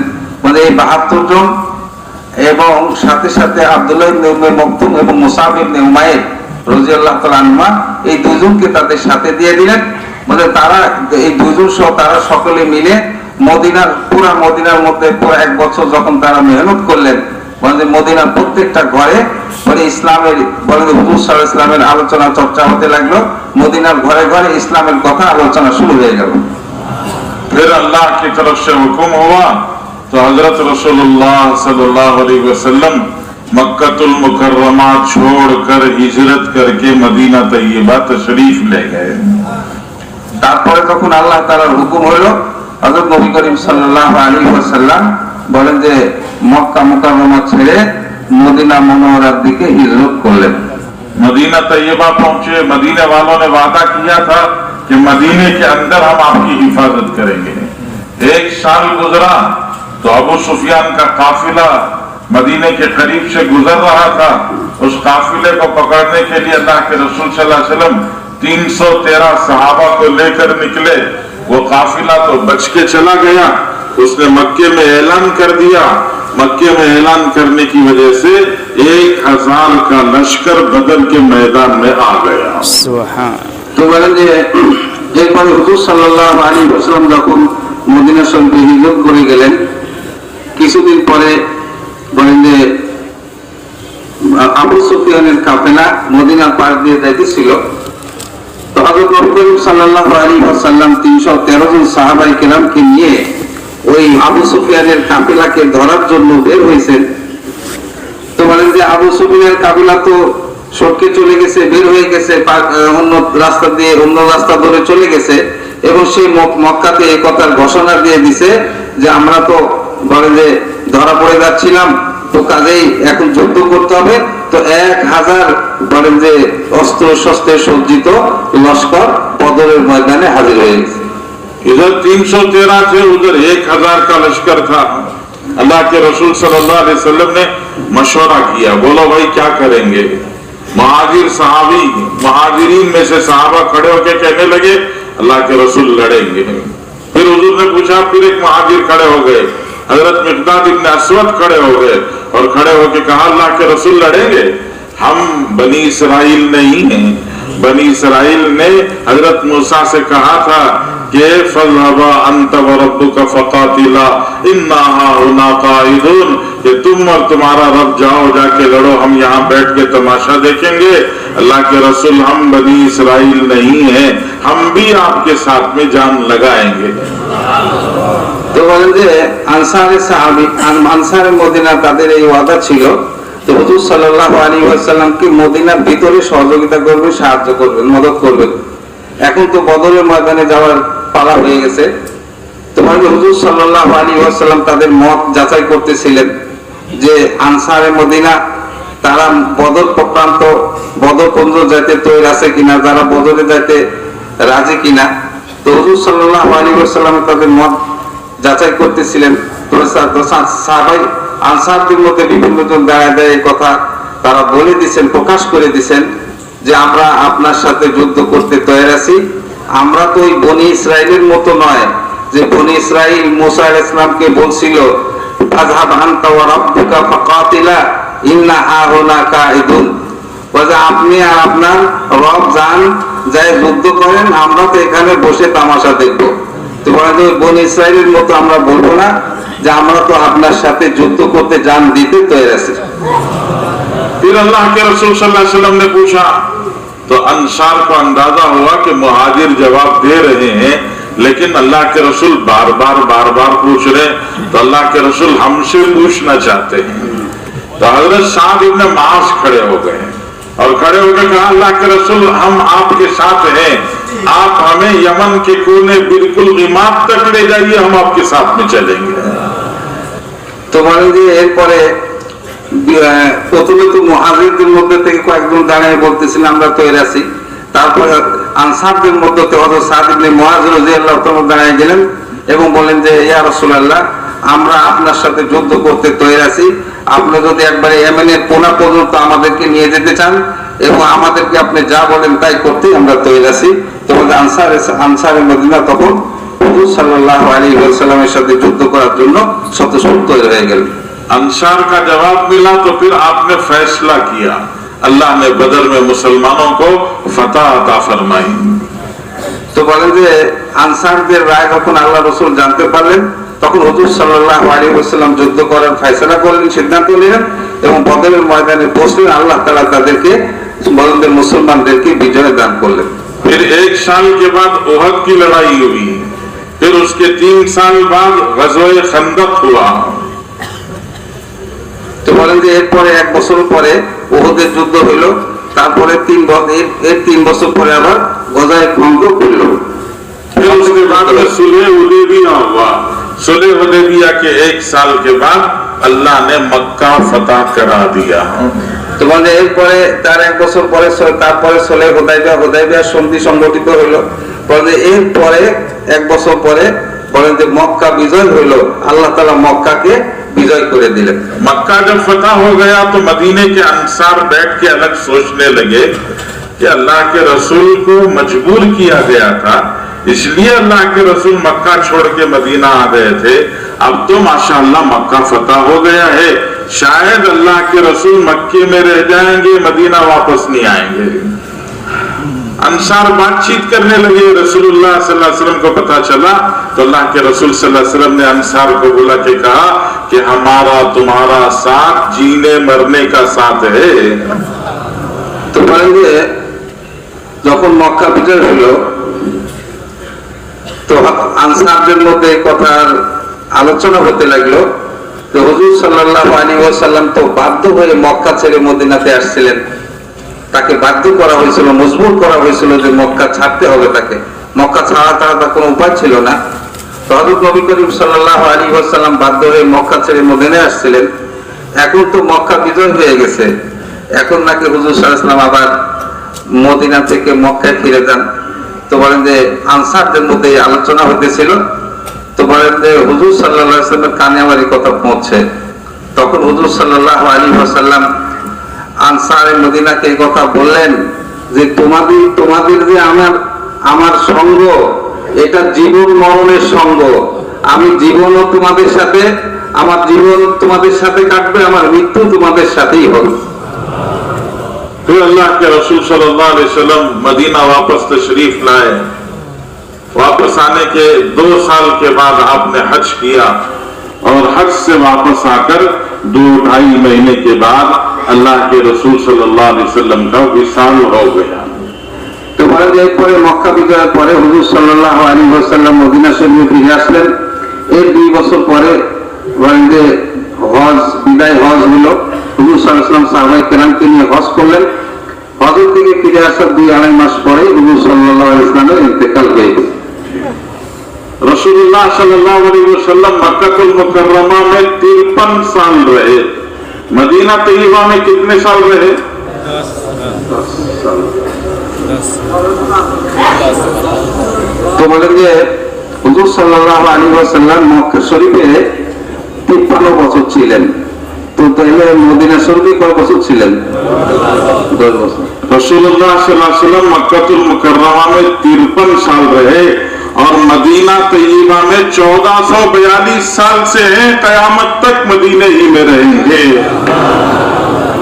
তো বলেন যে হুজুর সাল্লাল্লাহু আলাইহি ওয়াসাল্লাম মক্কা শরীফে 53 বছর ছিলেন আর মদিনা শরীফে 1442 সাল আছেন, কিয়ামত পর্যন্ত থাকবেন। এখন কোন সাল চলতেছে ভাই? 1442 হিজরি। বলেন যে হুজুর সাল্লাল্লাহু আলাইহি ওয়াসাল্লাম মক্কা শরীফে তো ছিলেন 53 বছর আর মদিনা শরীফে হুজুর সাল্লাল্লাহু আলাইহি ওয়াসাল্লাম 1442 বছর রয়েছেন আর কিয়ামত পর্যন্ত থাকবেন। कयामत तक कहाँ रहेंगे? कियामत पर्यंत कोথায় থাকবেন ভাই? उलमा ने लिखा है रसूलुल्लाह सल्लल्लाहु अलैहि वसल्लम के बदन मुबारक से जो मिट्टी लगी हुई है वो मदीने पाक की मिट्टी है और वो मिट्टी अर्श आजम से बेहतर है। तो বলেন যে উলামায়ে কেরাম এই কথা লিখছেন হুজুর সাল্লাল্লাহু আলাইহি ওয়াসাল্লামের শরীরের সাথে যে মাটি লেগে আছে, আল্লাহ রসুল যে মাটিতে শুয়ে আছেন, যে মাটি আল্লাহ রসুলের শরীরের সাথে লেগে আছে, বলে এই শরীরের মূল্য আল্লাহ তাআলার আরশের চাইতে বেশি। अम्मा जान आयशा रज़ियल्लाहु ताला अन्हा फरमाती थी कि मक्के वालों ने कदर नहीं की तो अल्लाह ने दूर से मदीने वालों को रसूलुल्लाह की कदर के लिए बुलाया। বলেন যে আম্মা জান আয়েশা রাদিয়াল্লাহু তাআলা এই কথা বলছেন যে মক্কা ওয়ালারা তো আল্লাহ রসুলের কদর করে নাই, আল্লাহ রসুলের সম্মান তারা বোঝে নাই, কিন্তু আল্লাহ তাআলা দূর থেকে মদিনা ওয়ালাদেরকে নিয়ে আসছেন আল্লাহ রসুলের কদর করার জন্য। रसूलुल्लाह सल्लल्लाहु अलैहि वसल्लम की मदीने वालों ने कदर की तो अल्लाह ने और अल्लाह के रसूल ने मदीने की कदर बढ़ा दी। তো বলেন মদিনা ওয়ালারা আল্লাহ রসুলের কদর করছেন, তো আল্লাহ তাআলা মদিনার অধিবাসীদেরকে এবং মদিনার মাটিকে মূল্য এবং সম্মান বাড়িয়ে দিয়েছেন। रसूलुल्लाह सल्लल्लाहु अलैहि वसल्लम ने अंसारे मदीना को दुआ दी, फरमाया अल्लाहुम्मा इग़फिर लिल अंसार वली अबनाइल अंसार वली अबनाई अबनाइल अंसार वली अज़वाजिल अंसार वली जीरानिल अंसार वली मवालिल अंसार। ऐ अल्लाह अंसार की बख्शिश फरमा, उनके बच्चों की बख्शिश फरमा, उनके बच्चों के बच्चों की बख्शिश फरमा, ऐ अल्लाह उनकी औरतों की बख्शिश फरमा, ऐ अल्लाह उनके पड़ोसियों की बख्शिश फरमा, ऐ अल्लाह उनके पास काम करने वाले मजदूरों, नौकरों और गुलामों की बख्शिश फरमा। तो বলেন যে হুজুর সাল্লাল্লাহু আলাইহি ওয়াসাল্লাম আনসারদের জন্য দোয়া করছেন যে আল্লাহুম্মা ফিল্লিল আনসার ওয়ালি আবনাইল আনসার ওয়ালি আবনাই আবনাইল আনসার ওয়ালি আজওয়াজিল আনসার ওয়ালি জিরানিল আনসার ওয়ালি মাওয়ালিল আনসার। আল্লাহ আপনি আনসারদেরকে মাফ করে দেন, আনসারদের সন্তানদেরকে মাফ করে দেন, আনসারদের সন্তানদের সন্তানদেরকে মাফ করে দেন, আনসারদের স্ত্রীগণকে মাফ করে দেন, আনসারদের প্রতিবেশীদেরকে মাফ করে দেন, আনসারদের যারা নৌকর চাকর ছিল, তাদের গোলাম ছিল, তাদেরকেও আপনি মাফ করে দেন। रसूलुल्लाह सल्लल्लाहु अलैहि वसल्लम ने मदीने के बर्तन जिसमें नापते तोलते थे उसके लिए दुआ की, वरना अल्लाह बारिक लना फी साइना व बारिक लना फी मुद्दीना अल्लाहुम्म बारिक लना फी मदीनतिना। ऐ अल्लाह सा में बरकत अता फरमा, मुद में बरकत अता फरमा, हमारे शहर मदीना में बरकत अता फरमा। তো বলেন হুজুর সাল্লাল্লাহু আলাইহি ওয়াসাল্লাম মদিনার পাল্লা, দাড়ি পাল্লা, পাথর, মদিনা শহর এগুলোর জন্য আল্লাহ রাসূল দোয়া করছেন। বলেন যে আল্লাহ আমা বারিক লি সাইনা ও বারিক লি মুদ্দিনা ও বারিক লি মদিনাতিনা। আল্লাহ আপনি আমাদের পাথরের মধ্যে বরকত দান করেন, আমাদের দাড়ি পাল্লার মধ্যে বরকত দান করেন, বলছি মদিনার মাটির মধ্যে, মদিনার শহরের মধ্যে আপনি বরকত দান করেন। रसूलुल्लाह सल्लल्लाहु अलैहि वसल्लम ने दुआ फरमाई, अल्लाहुम्मा जअल बिल मदीना ज़िअफ़ै मा जअलता बिमक्का मिनल बरका। ऐ अल्लाह खलीलुल्लाह की दुआ पर जितनी बरकतें आपने मक्के में नाज़िल फरमाई, मैं हबीबुल्लाह आपसे दुआ मांगता हूँ उसकी दुगनी बरकतें मदीने में नाज़िल फरमा। तो बोले हुजूर सल्लल्लाहु अलैहि वसल्लम बोले এই দোয়া করছে আল্লাহ আপনার খলিলের দোয়ার বরকতে যে পরিমাণ বরকত আপনি মক্কাতে নাযিল করছেন তার চাই দ্বিগুণ বরকত আপনি মদিনাতে নাযিল করেন আপনার হাবিবুল্লাহর ওসিলায়। মানে আপনার খলিল আপনার কাছে দোয়া করছেন মক্কার জন্য, আর এই মক্কাতে যে পরিমাণ বরকত আপনি নাযিল করছেন আমি আপনার হাবিবুল্লাহ আপনার কাছে এই কথা বলতেছি, দোয়া করতেছি যে ওর চাইতে দ্বিগুণ বরকত আপনি মদিনার মধ্যে নাযিল করেন। मक्कतुल मुकर्रमा से जमजम सारी दुनिया में जाता है और अल्लाह के रसूल की दुआ की बरकत है मदीने का खजूर भी सारी दुनिया में जाता है। तो বলেন যে মক্কা মুকাররমার জমজমের পানি সারা দুনিয়াতে যায়, আর বলেন যে হুজুর সাল্লাল্লাহু আলাইহি ওয়াসাল্লামের দোয়ার বরকতে মদিনার খেজুরও সারা দুনিয়াতে যায়। ये सब अल्लाह जल्ल शानहू ने कदरदानी की बरकत से अता फरमाया है। बदी सबগুলি আল্লাহ তাআলা কদর করার বরকতে দান করেছেন। मदीने वालों ने रसूलुल्लाह सल्लल्लाहु अलैहि वसल्लम की कदर की तो अल्लाह ने रसूलुल्लाह को मदीने ही को दे दिया और अल्लाह के रसूल की दुआएं अता फरमाई। तो বলেন যে মদিনা ওয়ালারা আল্লাহ রসুলের কদর করছেন, তো মদিনা ওয়ালাদেরকে আল্লাহ তাআলা আল্লাহ রসুলকেই দিয়ে দিয়েছেন। আল্লাহ রসুলকে তারা পেয়ে গেছে, মদিনার বরকত তারা পেয়ে গেছে, মদিনার সমস্ত জিনিসের বরকত তারা পেয়ে গেছে। तो अल्लाह का कानून है कदर करने वालों को अल्लाह नवाजेंगे। তোমাকে আল্লাহ তাআলার এটা নিয়ম এবং যাত্রা যে যারা কদর করবে আল্লাহ তাআলা তাদেরকে দিবেন, বখশিশ করবেন। अल्लाह ने हमको दावत और तबलीग की मुबारक मेहनत दी है तो हम भी कदर करेंगे ना इंशाअल्लाह। তবে মোহতারাম দোস্তারগো আল্লাহ তাআলা আমাদেরকে দাওয়াত ও তাবলীগের মোবারক মেহনত দান করেছেন, এই মেহনতকে আমরা কদর করব তো ভাই इंशाअल्लाह। मेहनत की कदर क्या है? मेहनत को उन सिफात के साथ में करना जो सिफात इस मेहनत का, जिन सिफात का ये मेहनत मुतालबा करती है। তো মানে যে মেহনতের কদরটা কি? মেহনতের কদর হলো মেহনতটাকে ওই সমস্ত সিফাত আর গুণাবলীর সাথে করা যে এই মেহনত যে সমস্ত সিফাতের তাকাজা করে, এই মেহনত যে সমস্ত সিফতকে চায় যে এই মেহনতটা ওই সমস্ত সিফতে করা প্রয়োজন, বলেন যে আমরা মেহনতটাকে ওই সমস্ত সিফাত আর গুণাবলীর সাথে করা, এটাই হলো মেহনতের কদর করা। सारी मेहनत का खुलासा ये है कि अल्लाह की कुदरत और ताकत का यकीन दिल में आ जाए। তো বলেন যে সমস্ত মেহনতের খোলাসা সার হইল যে আমাদের অন্তরে আল্লাহ তাআলার শক্তি এবং আল্লাহ তাআলার তাকতের यकीन দিলের মধ্যে বসে যায়। अल्लाह के गैर से कटकर अल्लाह के हो जाए। তোমাদের यकीन আমাদের দিল আল্লাহ তাআলা থেকে সরে গিয়ে কেটে গিয়ে আল্লাহ তাআলার সাথে যুক্ত হয়ে যায়। अल्लाह का गैर अल्लाह के बगैर कुछ नहीं कर सकता और अल्लाह अपने गैर के बगैर सब कुछ कर सकते। तो আল্লাহ তাআলার গায়ের মাখলুক আল্লাহ তাআলার সৃষ্টি আল্লাহ তাআলা ছাড়া কিছুই করতে পারে না, আর আল্লাহ তাআলা আল্লাহ পাকের মখলুকের কোনো ধরনের সাহায্য ছাড়া সব কিছু করতে পারে। दुनिया की सारी ताकतें जी बेहैसियत है, किसी के पास कुछ नहीं है, सारी ताकतों के तन्हा मालिक अल्लाह ताला है। তো দুনিয়ার যত শক্তি আছে, দুনিয়ার যত ক্ষমতাওয়ালারা আছে, ওদের সবগুলি কিছুই না, তার কোনো হাইসিয়ত এবং মূল্যই নাই, বলে ওইগুলি কোনো মূল্য কোনো শক্তি রাখে না। একমাত্র শক্তি আর ক্ষমতা হলো আল্লাহ তাআলার শক্তি, আল্লাহ তাআলার ক্ষমতা। सारे खजानों के मालिक एक अकेले अल्लाह ताला है। বলে সমস্ত ভান্ডার এবং খাজানার মালিক একমাত্র আল্লাহ রাব্বুল আলামিন। अल्लाह के रसूल सल्लल्लाहु अलैहि वसल्लम ने फरमाया यदुल्लाहि मलआ, अल्लाह के खजाने भरे हुए हैं, ला तुगीदुहु नफका, चाहे जितना खर्च कर लो उसमें से कोई कमी नहीं होती है। सहाउल लैली वन नहार, दिनों रात अल्लाह के खजानों से बारिश बरस रही है, लेकिन अल्लाह के खजाने में कोई कमी नहीं हुई है। তো বলেন যে আল্লাহ তাআলার ভান্ডার পরিপূর্ণ, ইয়াদুল্লাহি মালআ, আল্লাহ তাআলার খাজানা এবং ভান্ডার পরিপূর্ণ। বলে আল্লাহ তাআলার খাজানা থেকে যতই দান করা হয়, যত খরচ করা কমে না।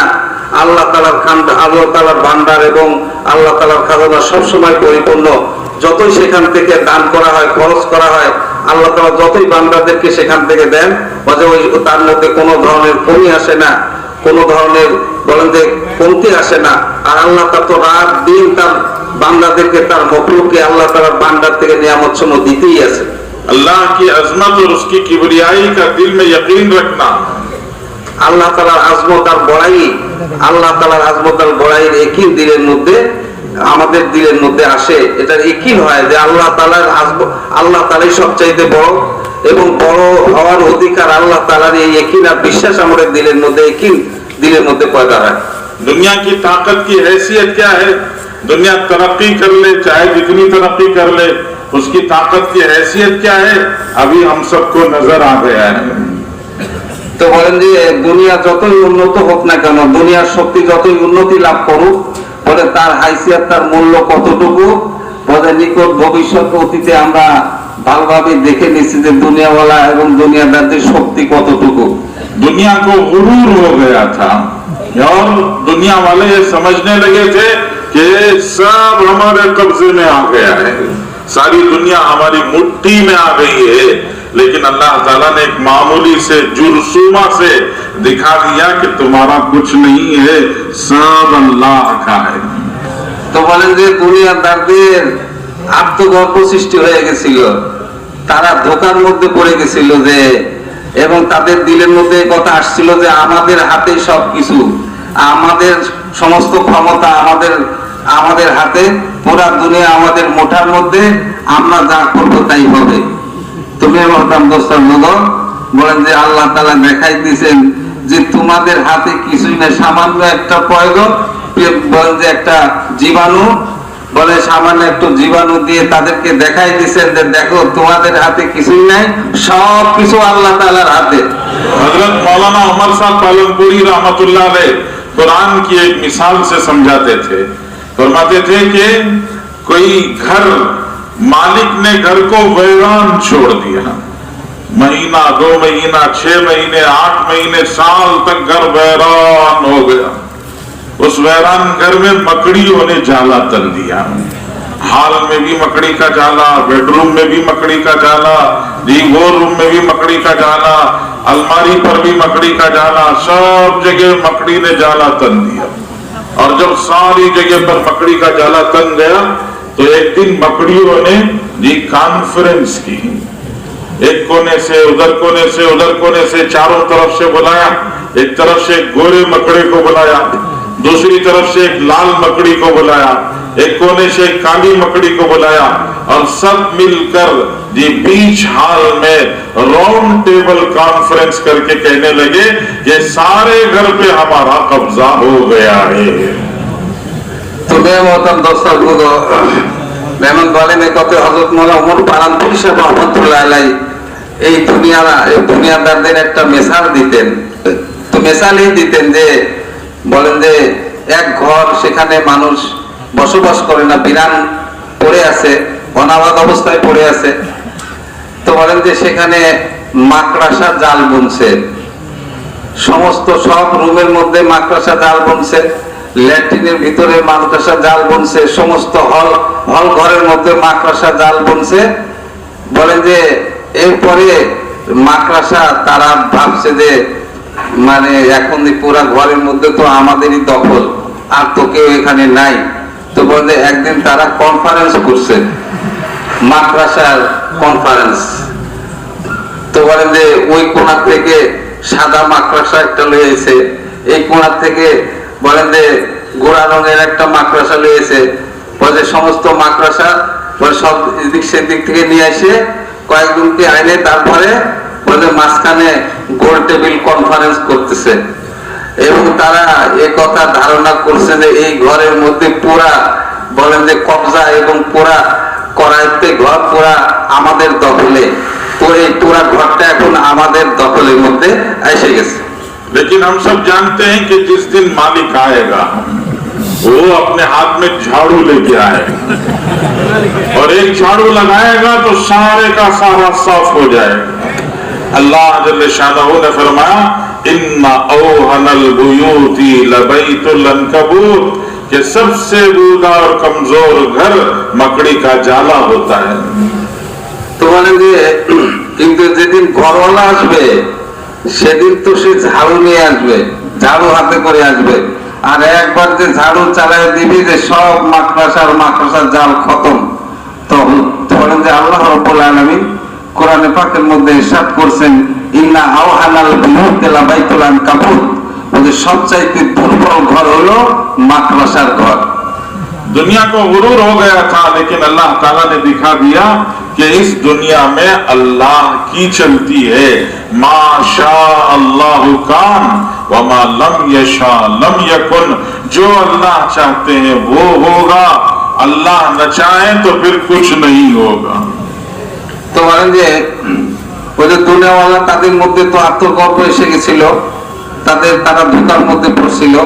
তো আল্লাহ তাআলা দেখাই দিলেন যে আল্লাহ তাআলা যেটা চাবেন ওইটাই হবে, আল্লাহ তাআলা যেটা চাবে না ওটা হবে না।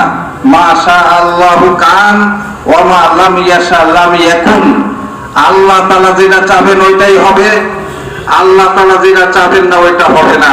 তো বলেন যে আল্লাহ তাআলা দেখাই দিলেন যে আমি যেটা চাবো ওইটাই হবে, তোমরা যেটা চাবে ওইটা হবে না, আমার চাওয়াটাই বাস্তবায়িত হবে।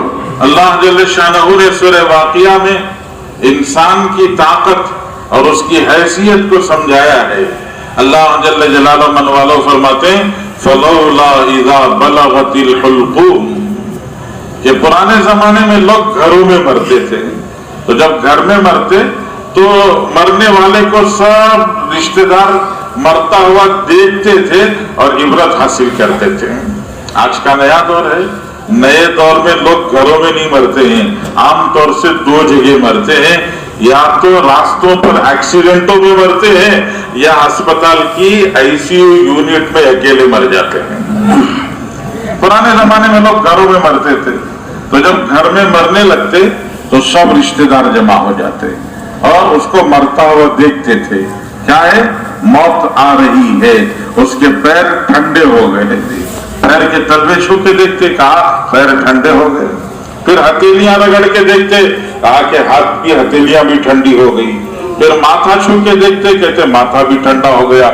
गला छू के देखा, वो भी ठंडा हो गया, पूरा बदन ठंडा हो गया है। आंखें हैं, देख रहा है, पहचानता नहीं है। कान है, सुनता है, समझता नहीं है। जुबान है, बोलता नहीं है। जान सिर्फ हलक में अटक गई है, खर खर की आवाज आ रही है। पानी डालो अंदर जा रहा है, दूध डालो अंदर जा रहा है, रिश्तेदार सब जमा हो जाते हैं। ये बेटा कहता है एक जमजम का घूंट मैं पिला दूंगा, बेटी कहती है एक दूध का घूंट मैं पिला दूंगा। तो इस तरह से एक एक घूंट पिला रहे। अल्लाह उस मंजर को खींचते हैं, फरमाते फलौला इदा बलगतिल हुल्कुम, जब बदन से जान निकलते निकलते आके हलक में अटक जाती है। तुम्हें मतलब दोस्तों বলেন কথা যে আল্লাহ রাব্বুল আলামিন কোরআনে পাকের মধ্যে সূরা ওয়াকিয়াতে মৃত্যুর নকশা কিছু বর্ণনা দিয়েছেন। ফালাউলা ইযা বালাগাতিল হুলকুম, যে যখন মানুষের রূহ গলায় আটকে যাবে। তোমরা যে আগের জামানায় তো মানুষ বাড়িতে মারা যেত, বাড়িতে তার মৃত্যু হতো, মানুষ তার মৃত্যুর অবস্থা দেখে নসিহত হাসিল করতো, ইবরত হাসিল করতো। বলেন যে আজকাল আমাদের আধুনিক যুগে সাধারণত মানুষ দুই জায়গায় মৃত্যুবরণ করে। এক হলো হয় দুর্ঘটনায় পতিত হয়ে মৃত্যুবরণ করে, অ্যাক্সিডেন্ট হয়েছে, আর নইলে হাসপাতালের আইসিইউ ইউনিটে তার মৃত্যুবরণ হয়, আইসিইউতে তার মৃত্যুবরণ হয়। এই দুই জায়গায় সাধারণত মানুষের মৃত্যুবরণ হইতেছে।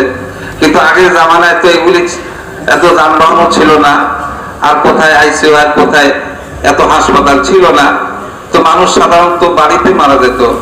তো বাড়িতে যখন মানুষ মারা যেত, তার মৃত্যুর অবস্থা তার ঘরওয়ালারা, তার পরিবারের লোকজন দেখতো, ছেলে মেয়েরা জমা হয়ে যেত, আত্মীয় স্বজন জমা হয়ে যেত। তো বলেন যে তারা দেখতো যে পা ঠান্ডা হয়ে গেছে, ওইদিকে হাতের তালুতে দেখতো যে হাতের তালু ঠান্ডা হয়ে গেছে, কপালে হাত দিয়ে দেখতো কপালও ঠান্ডা, গলায় হাত দিয়ে দেখতো গলার অবস্থা সেটাও ঠান্ডা অবস্থা, এবং বলেন পুরো শরীর থেকে রূহ বের হয়ে গলায় এসে আটকে গেছে এবং সে হিসকি আওয়াজ উঠেতেছে।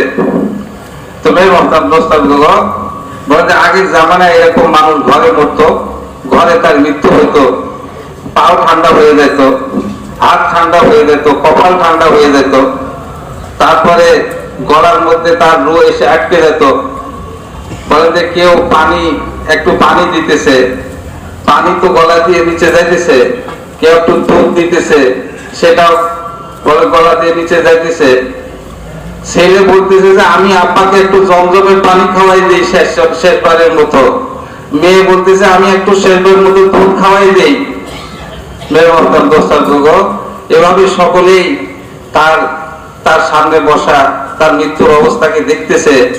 তার রূহ সমস্ত শরীর থেকে বের হয়ে এখন গলার মধ্যে আটকে গেছে। এটাই কোরআনে পাকের মধ্যে আল্লাহ তাআলা বলেছেন ফালাউলা ইযা বালাগাতিল হুলকুম, যে কি অবস্থা যে মানুষের রূহ যখন গলার মধ্যে গিয়ে আটকে যাবে। ওয়া আনতুম হিনা ইযিন তানজুরুন, और तुम सब अतराफ में खड़कर उस मरने वाले को मरता हुआ देख रहे हो। नजदीक आके खड़े हो गए, लग के खड़े हो गए, बीवी सराने खड़ी हो गई, बेटा सीने के पास खड़ा हो गया, सब दिखाना चाहते मैं नजदीक हूँ। अल्लाह फरमाते हैं वनहनु अक़रबु इलैहि मिनकुम वलाकिन ला तुबसिरून, तुम कहाँ नजदीक हो, तुमसे ज्यादा तो हम उसके करीब हैं, लेकिन तुम देख नहीं सकते हो।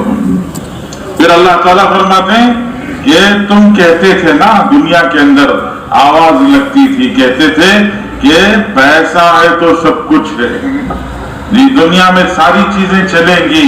तो ये जो तुम्हारा नारा था, हम तुमसे सवाल करते हैं तरजिऊनहा इन कुंतुम सादिकीन, बदन से निकलती हुई इस रूह को बदन में वापस करा के दिखा दो। মেহমান বলেন এই কথা যে এরপরে তার মধ্যে থেকে যে রূহ বের হয়ে যায়, চোখ আছে কিন্তু চোখ আর দেখার কাজ করে না। বলেন ছেলে মেয়ে সকলেই কাছে এসে গেছে, কেউ পায়ের কাছে এসে দাঁড়াইছে, কেউ বুকের কাছে এসে দাঁড়াইছে, কেউ মাথার কাছে এসে দাঁড়াইছে, সকলেই এটা দেখাতে যায় যে আমি আব্বার সবচেয়ে বেশি কাছে আসছি। কাছে হয়ে যায় সকলে। বলেন যে এইভাবে তো, কিন্তু আল্লাহ তাআলা কি বলছেন, তোমরা কাছে, আমি তো তার শাহরগের চাইতেও বেশি কাছে, আমি তো তার সবচাইতে বেশি কাছে, তোমরা আর কি কাছে। তবে তো দুনিয়াওয়ালাদের যে দাবি আর তাদের যে দাওয়া যে আমরা টাকা পয়সা হলে সবকিছু হবে, টাকা পয়সার দ্বারাই সব সমস্যার সমাধান, তো বলেন যে আজকে তোমরা দেখি কি কতটুকু করতে পারো। এরপরে আল্লাহ তাআলা বলতেছেন যে তোমরা পাইলে আমি যে তার রূহটাকে বাইর করে নিতেছি, বাইর করে নিয়েছি, পাইলে রূহটাকে আবার ফিরে নিয়ে আসো, দেখি তোমরা কত পারো। हो सकता है বলে হইতে পারবে, রূহ ফিরে নিয়ে আসতে পারবে? तो अल्लाह ने बताया कि तुम चाहे दुनिया में जितना तरक्की कर लो, लेकिन बदन से निकलती हुई रूह बदन में वापस लौटाने की ताकत तुम्हारे पास नहीं है।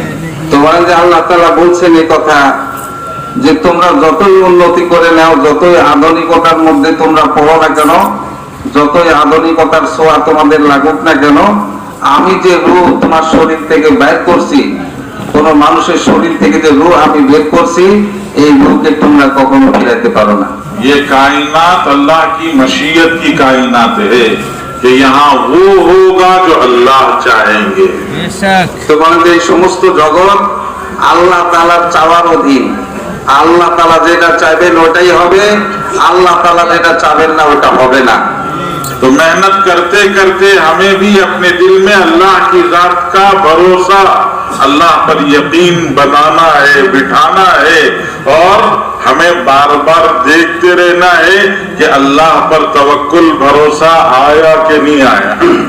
তো বলেন যে এই মেহনত করতে করতে আমাদেরকে আমরাও নিজেদের দিকে এটা দেখা দরকার, আমরাও নিজেদের দিকে তাকানো দরকার যে মেহনত করে আমাদের অন্তরের মধ্যে আল্লাহ তাআলার উপরে তাওয়াক্কুল আর ভরসা কতটুকু জন্মেছে, আমাদের দিলের মধ্যে আল্লাহ তাআলার উপরে আস্থা আর ভরসা কতটুকু আসছে। বলেন যে মেহনত করতে করতে এটা আমাদের দেখা দরকার যে আমাদের দিলের মধ্যে আল্লাহ তাআলার উপরে ভরসা, তাওয়াক্কুল, আল্লাহ তাআলার উপরে আস্থা কতটুকু আমাদের দিলের মধ্যে আসছে। 5 रुपए 10 रुपए का पान खाता है, पान खा के थोड़ी देर चबाने के बाद जीभ बाहर निकाल कर देखता है कि रंग आया कि नहीं आया। देखता है कि नहीं देखता? तो बोलें जे 40 साल से तबलीग में चल रहे हैं, माशाल्लाह 25 साल से तबलीग में चल रहे हैं, तो चलते चलते ये भी देखना कि नहीं देखना कि दिल पर तवक्कुल का रंग आया कि नहीं आया। सिबगत अल्लाह, अल्लाह का रंग चढ़ा के नहीं चढ़ा। वमन अहसनु मिनल्लाहि सिबगा, कि अल्लाह के रंग से उम्दा किसी का रंग नहीं है। তো বলেন যে 5 টাকা দিয়ে যদি কেউ পান কিনে খায়, তো পান চাপ কিছুক্ষণ চাবানোর পরে জিভা বাইর করে দেখে যে পানের রং জিভায় আসছে কিনা।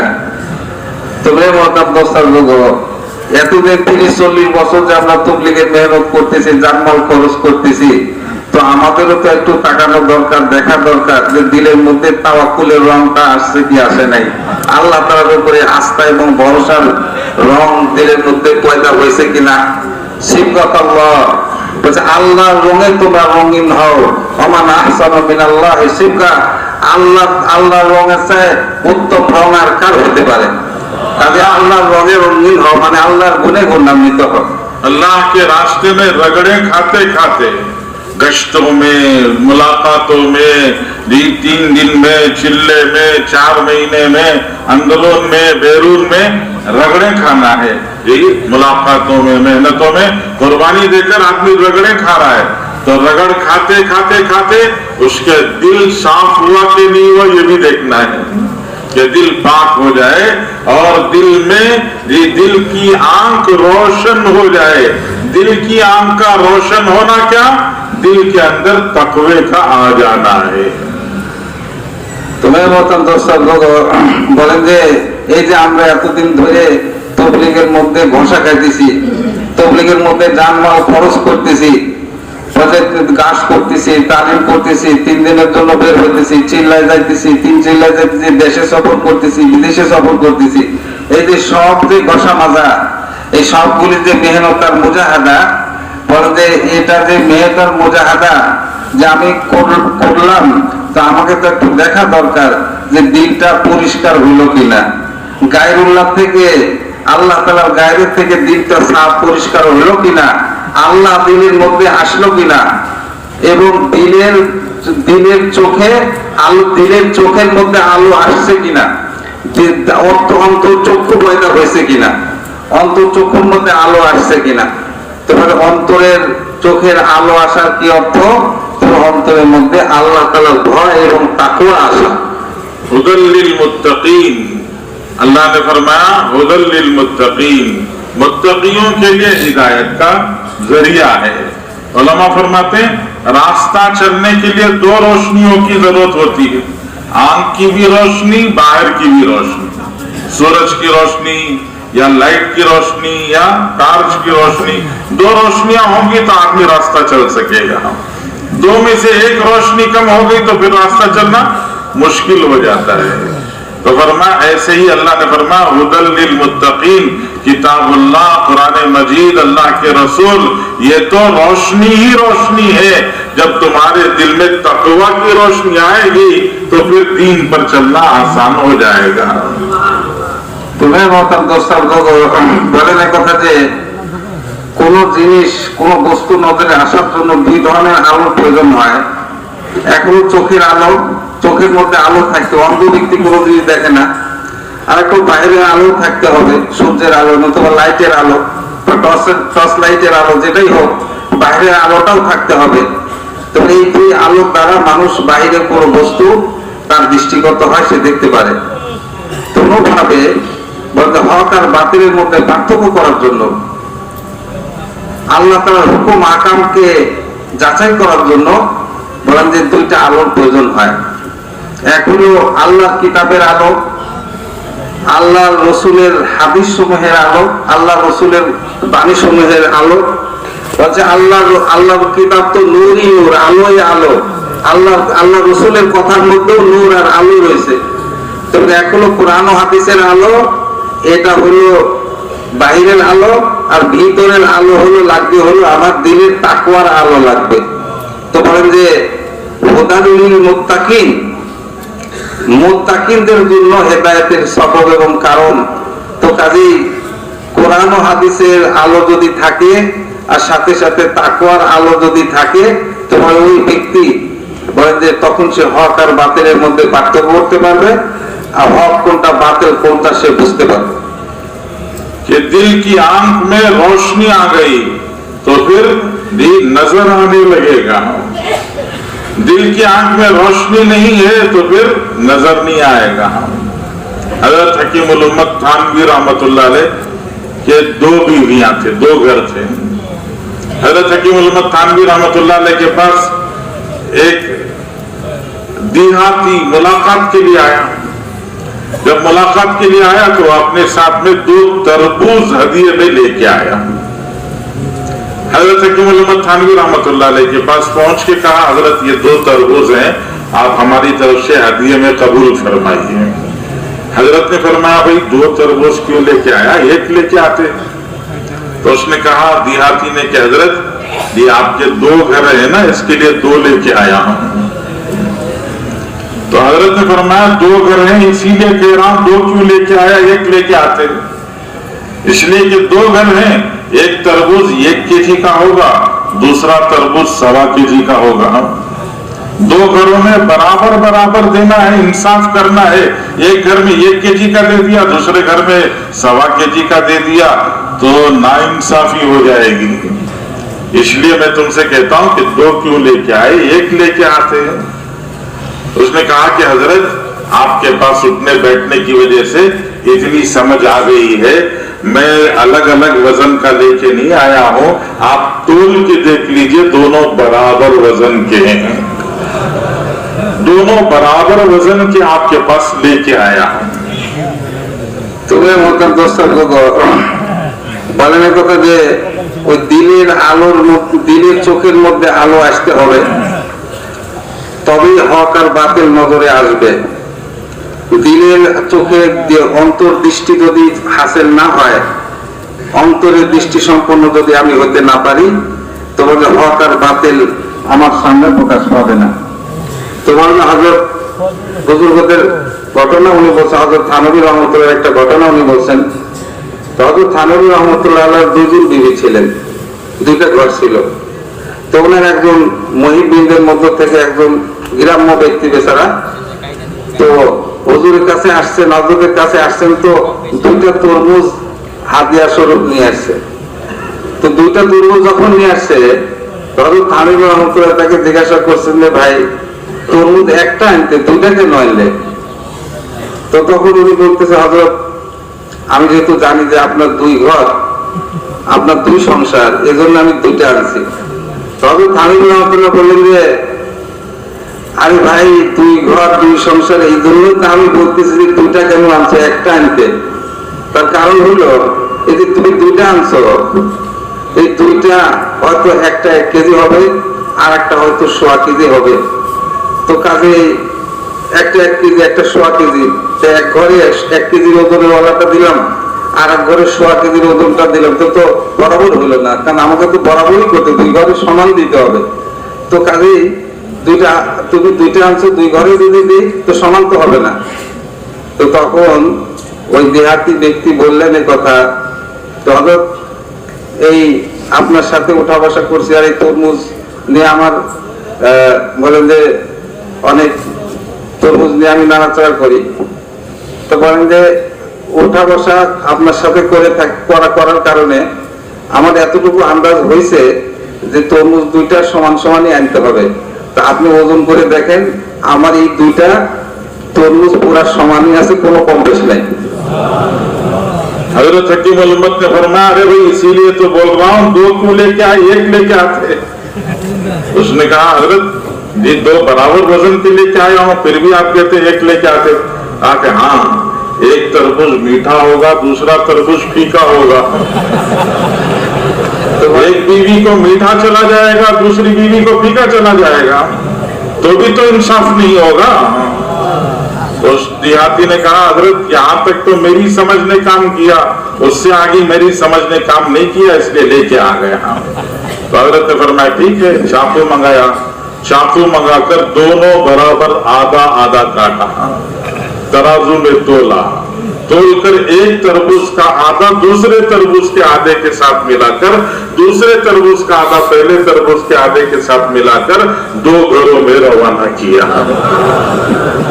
তো বলেন যে এরপরে হযরত থানভী রহমতুল্লাহ আলাইহি বলে উনি ওই দেহাতি গ্রাম্য ব্যক্তি যখন এই কথা বললেন যে দুই তরমুজি বরাবরই আছে, সমান দুইটা সমানই আছে, তো তখন হযরত থানভী রহমতুল্লাহ বললে ভাই এই জন্য তো আমি বলতেছি তুমি দুইটা কেন আনলে, একটা আনতে। তোমাকে হযরত আপনি দুইটা সমানের বিষয় বলতেছিলেন, আমি তো এটা বললাম যে দুইটা সমানই আছে, তারপরেও আপনি বলতেছেন যে দুইটা কেন আনলে, একটা আনতে। তো আমার তো বুঝ এতটুকু এই পর্যন্তই কাজ করতেছে, সামনে তো আমার বোঝার কাজ করতেছে না। তো হযরত থানভী রহমতুল্লাহ কথা বললেন যে আমি যদি এক ঘরে একটা দিই আর এক ঘরে একটা দিই, তাহলে এক ঘরে হয়তো যেটা দিব ওইটা হয়তো মিষ্টি হবে, আর এক ঘরে যেটা দিব ওটা তো তিতা হইতে পারে, স্বাদহীন হইতে পারে। তো কাজেই তো বরাবরই হলো না, সমান সমান দেওয়া হলো না। তো তখন যে এতক্ষণ তো আমার বুঝ কাজ করছে, আমার এখন আর আমার বুঝ কাজ করতেছে না, এতটুকুই আমি বুঝছি। তবে এরপরে হযরত থানভী রহমতুল্লাহ কি করলেন, বাজে ছড়ি নিয়ে আসলেন আর দুইটা তরমুজি বলে অর্ধেক করে কাটলেন, একটাকে আরেকটার সাথে সমান করে মাপ দিয়ে বলে দুই টুকরা সমান ভাবে ওই বালদে 2 ঘরে পৌঁছাই দিলেন। तक़वा का मतलब दिल की आंख का रोशन हो जाना। ये दिल की आंख जब रोशन हो जाएगी तो थोड़ा थोड़ा फर्क भी नजर आने लगेगा। आज हमको नजर नहीं आता है। তো বলেন যে দিলের চক্ষু যখন তার মধ্যে আলো আসবে, তো সামান্য সামান্য পার্থক্য, হক বাতিলের সামান্য সামান্য পার্থক্য আমাদের বুঝে আসবে। আর যদি দিলের চক্ষুর মধ্যে আলো না আসে, বড় বড় মানে কম বেশিও আমাদের বুঝে আসবে না। তো ঠিক কোনোভাবে তাকওয়া ভাবে অন্তরের মধ্যে যদি তাকওয়া থাকে, আল্লাহ তাআলার ভয় থাকে, তো হক আর বাতিলের সামান্য পার্থক্য সে বুঝতে পারবে যে কোনটা হক কোনটা বাতিল, কোনটা জায়েজ কোনটা না জায়েজ, কোনটা মাকরুহ কোনটা মাকরুহ না, কোনটা আওলা কোনটা খেলাফে আওলা। আওলার পরিবর্তে এগুলি সব পরিষ্কার বুঝতে পারবে যদি দিলের মধ্যে তাকওয়া থাকে। और मेहनत करते करते अपना मकाम बनाना नहीं है, अपना मकाम मिटाना है। इस मेहनत में यही मेहनत करते करते पुराने हो गए, अब पुराने का एक मकाम बन गया। नहीं, ये मकाम बनाने का काम नहीं है, ये तो अपने आप को मिटाने का काम है।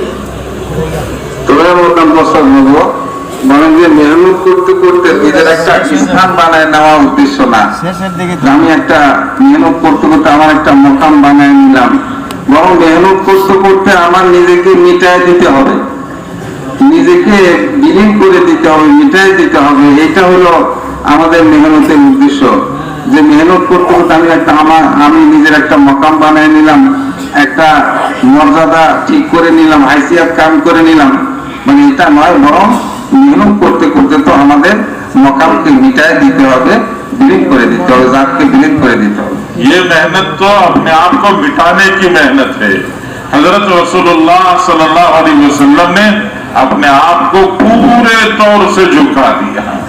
ताइफ का सफर हजरत रसूलुल्लाह सल्लल्लाहु अलैहि वसल्लम की तवाज़ु के इंतहा का सफर है। हजरत रसूलुल्लाह सल्लल्लाहु अलैहि वसल्लम ने ताइफ का सफर किया, 150 किलोमीटर का सफर पैदल किया, पहाड़ी रास्ता। बहुत सारे लोग गए होंगे ताइफ, उन्होंने देखा होगा चारों तरफ पहाड़ी पहाड़ है।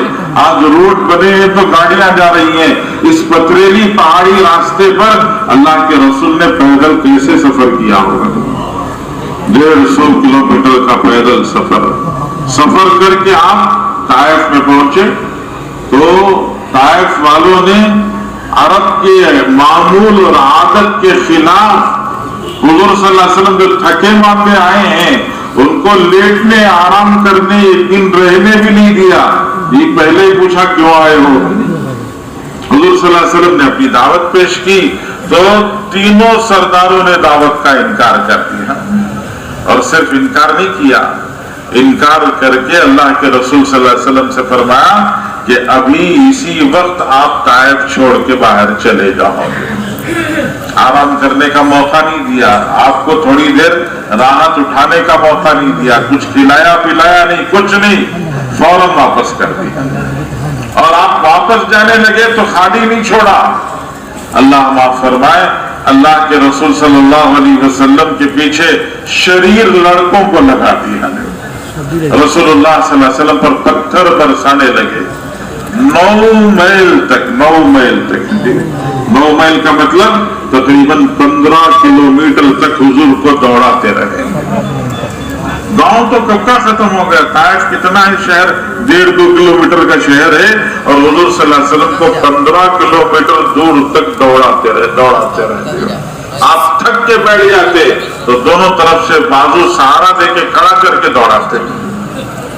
रसूलुल्लाह सल्लल्लाहु अलैहि वसल्लम दौड़ते दौड़ते जब वो पीछे हो गए लड़के तो फिर अल्लाह के रसूल सल्लल्लाहु अलैहि वसल्लम उतबा और शैबा के बाग में आकर थोड़ी देर सस्ताने के लिए बैठ गए। उतबा और शैबा दुश्मन हैं, लेकिन उन्होंने हुजूर सल्लल्लाहु अलैहि वसल्लम का हाल देखा तो उनको तरस आ गया। उन्होंने ये अनार का रस निकाल कर अपने गुलाम अद्दास के हाथ से हुजूर के पास भेजा और कहलवाया कि हमारी दुश्मनी की वजह से इनकार न करें, रिश्तेदारी की वजह से कबूल फरमाएं। तुम्हें मोहतरम दोस्तों लोगों, तो बोलें যে মেহনতের দ্বারা নিজের মকাম কায়েম করা নয়, বরং নিজের মকামকে মিটাতে হবে। হযরত নবী করিম সাল্লাল্লাহু আলাইহি ওয়াসাল্লাম তো নিজেকে মিটাইছেন। তায়েফের সফরের ঘটনা আমাদের সামনে আছে। হযরত নবী করিম সাল্লাল্লাহু আলাইহি ওয়াসাল্লাম সবচেয়ে বেশি নিজেকে মিটাইছেন এই তায়েফের সফরে।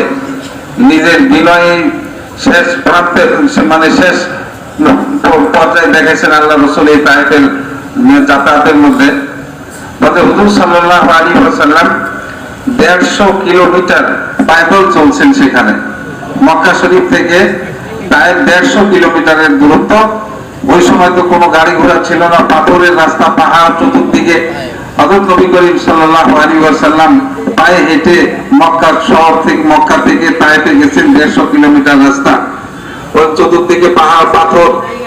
সেখানে যে আল্লাহ রাসূল গেছেন, 3 সর্দারের সাথে কথা বলছেন। ওই সময় আরবের নিয়ম অনুযায়ী আরবের মেহমানদারির প্রথম রাতে তাদের একটু মেহমানদারি করবে, একটু খানা পিনার ব্যবস্থা করবে, একটু বসার ইন্তজাম করবে, ধরেন কিছুই নয়। সকলেই হুজুর সাল্লাল্লাহু আলাইহি ওয়াসাল্লামের কথাকে অস্বীকার করছে, হুজুর সাল্লাল্লাহু আলাইহি ওয়াসাল্লামের কথাকে প্রত্যাখ্যান করছে। তো বলেন যে শুধু তাই নয়, তারা হুজুর সাল্লাল্লাহু আলাইহি ওয়াসাল্লামকে কথাও বলছে যে এখনই আমাদের শহর ছেড়ে দিতে হবে, এখনই আমাদের শহর থেকে তোমাকে বের হয়ে যেতে হবে। মানে হুজুর সাল্লাল্লাহু আলাইহি ওয়াসাল্লাম তায়েফ থেকে বের হয়ে গেছেন। তো তারা এতটুকু ক্ষান্ত হয় নাই, দুষ্ট ছেলেপেলেদেরকে আল্লাহ রসুলের পিছে তারা লেলায় দিছে। 9 কিলোমিটার পর্যন্ত, 9 মাইল অর্থাৎ 15 কিলোমিটার পর্যন্ত ওই দুষ্ট ছেলেরা হুজুর সাল্লাল্লাহু আলাইহি ওয়াসাল্লামকে দৌড়াইতে ধাওয়া করতেছে, পাথর মারতেছে। বলতে হুজুর সাল্লাল্লাহু আলাইহি ওয়াসাল্লাম পাথর খেয়ে পাথরের মানে পাথর দ্বারা জখম হয়ে যাইতেছেন, কত বিক্ষত হয়ে যাচ্ছে শরীর। হুজুর সাল্লাল্লাহু আলাইহি ওয়াসাল্লাম বসে পড়তেছেন, তবে তারা দুই দিকে আবার তুলে দিয়ে আবার ধাওয়া করতেছে, আবার হুজুর সাল্লাল্লাহু আলাইহি ওয়াসাল্লামের পিছনে চলতেছে আর পাথর মারতেছে। মানে একসময় হুজুর সাল্লাল্লাহু আলাইহি ওয়াসাল্লাম দৌড়াইতে চলতে যখন তারা ওই সমস্ত ওই দুষ্ট ছেলেপেলে দুষ্ট ছেলে যখন আল্লাহ রসুলের পিছা ছাড়ছে, তো হযরত নবী করিম সাল্লাল্লাহু আলাইহি ওয়াসাল্লাম ও উতবার সাইবার যে ফলের বাগান ছিল ওইখানে মানে বাধ্য হয়ে ওখানে একটু আরাম করার জন্য অবস্থান করছেন। তোমাদের উতবার সাইবার যদিও তারা ইসলাম গ্রহণ করছিল না, তো তারা যদিও শত্রু ছিল, হুজুর সাল্লাল্লাহু আলাইহি ওয়াসাল্লামের এই অবস্থা দেখে শত্রু হওয়া সত্ত্বেও তারা আল্লাহ রসুলের উপরে তাদের দিলে দয়ার উদ্রেক হয়েছে, তাদের দিলের মধ্যে দয়া আসছে। তারা বলেন যে ফলের থেকে রস বের করছে আর হুজুর সাল্লাল্লাহু আলাইহি ওয়াসাল্লামের সামনে পেশ করা। আব্বাস নামক তাদের যে গোলাম ছিল, ওই গোলামের মাধ্যমে তারা হুজুর সাল্লাল্লাহু আলাইহি ওয়াসাল্লামের কাছে রস পেশ করছে।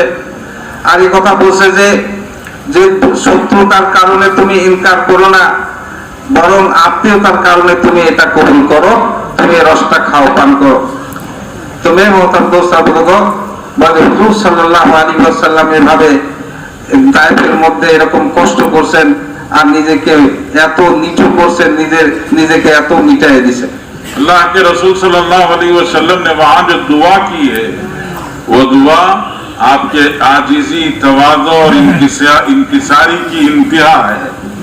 रसूलुल्लाह सल्लल्लाहु अलैहि वसल्लम ने दुआ मांगी, अल्लाहुम्मा इन्नी अश्कू इलैका ज़ुअफ़ क़ुव्वती व क़िल्लत हीलती व हवानी अलन नास इला मन तकिलुनी इला अदुव्विन यतजहमुनी अम इला करीबिन मल्लकतहु अमरी फ़इन लम तकुन साख़ितन अलैया फला उबाली वलाकिन्न आफ़ियतक औसौली।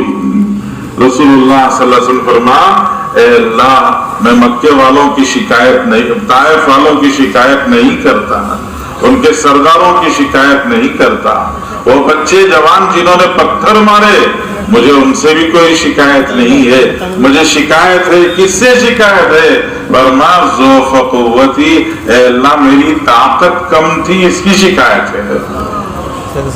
इतने मील तक 9 मील तक पत्थर खाकर फिर अल्लाह के रसूल क्या फरमा रहे, मेरे अंदर ताकत की कमी थी, एक पत्थर इंसान बर्दाश्त नहीं कर सकता, और कितनी ताकत चाहिए थी। अल्लाह के रसूल ने इतना झुका दिया, फरमा अल्लाह मुझे उनसे शिकायत नहीं, मेरी ताकत की कमी की शिकायत है।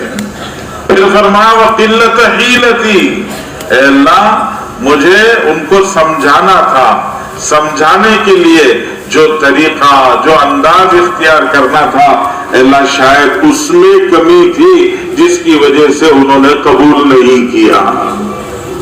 तो फरमाया क़िल्लत हीलती, उन्होंने कबूल नहीं किया तो वो उनकी कमी नहीं, हुज़ूर ने फरमाया शायद मेरी कमी थी, मैं उनको समझा नहीं सका, इसलिए उन्होंने नहीं माना। आगे अल्लाह के रसूल ने बहुत बड़ी बात फरमा दी। अल्लाह के रसूल खुद फरमाते आना सय्यिदु वल्दी आदम, मैं तमाम बनी आदम का सरदार हूं, लेकिन अल्लाह के सामने तवाज़ु में कहा वहवानी अलन नास, लोगों ने, ताइफ वालों ने मेरी बात इसलिए कबूल नहीं की शायद कि मुझे उन्होंने लोगों में हल्का समझा, इस वजह से मेरी बात कबूल नहीं की। तो अल्लाह के रसूल ने जब इतना अपने आप को झुका दिया तो अल्लाह ने मेराज में रसूलुल्लाह को ऊपर उठा दिया।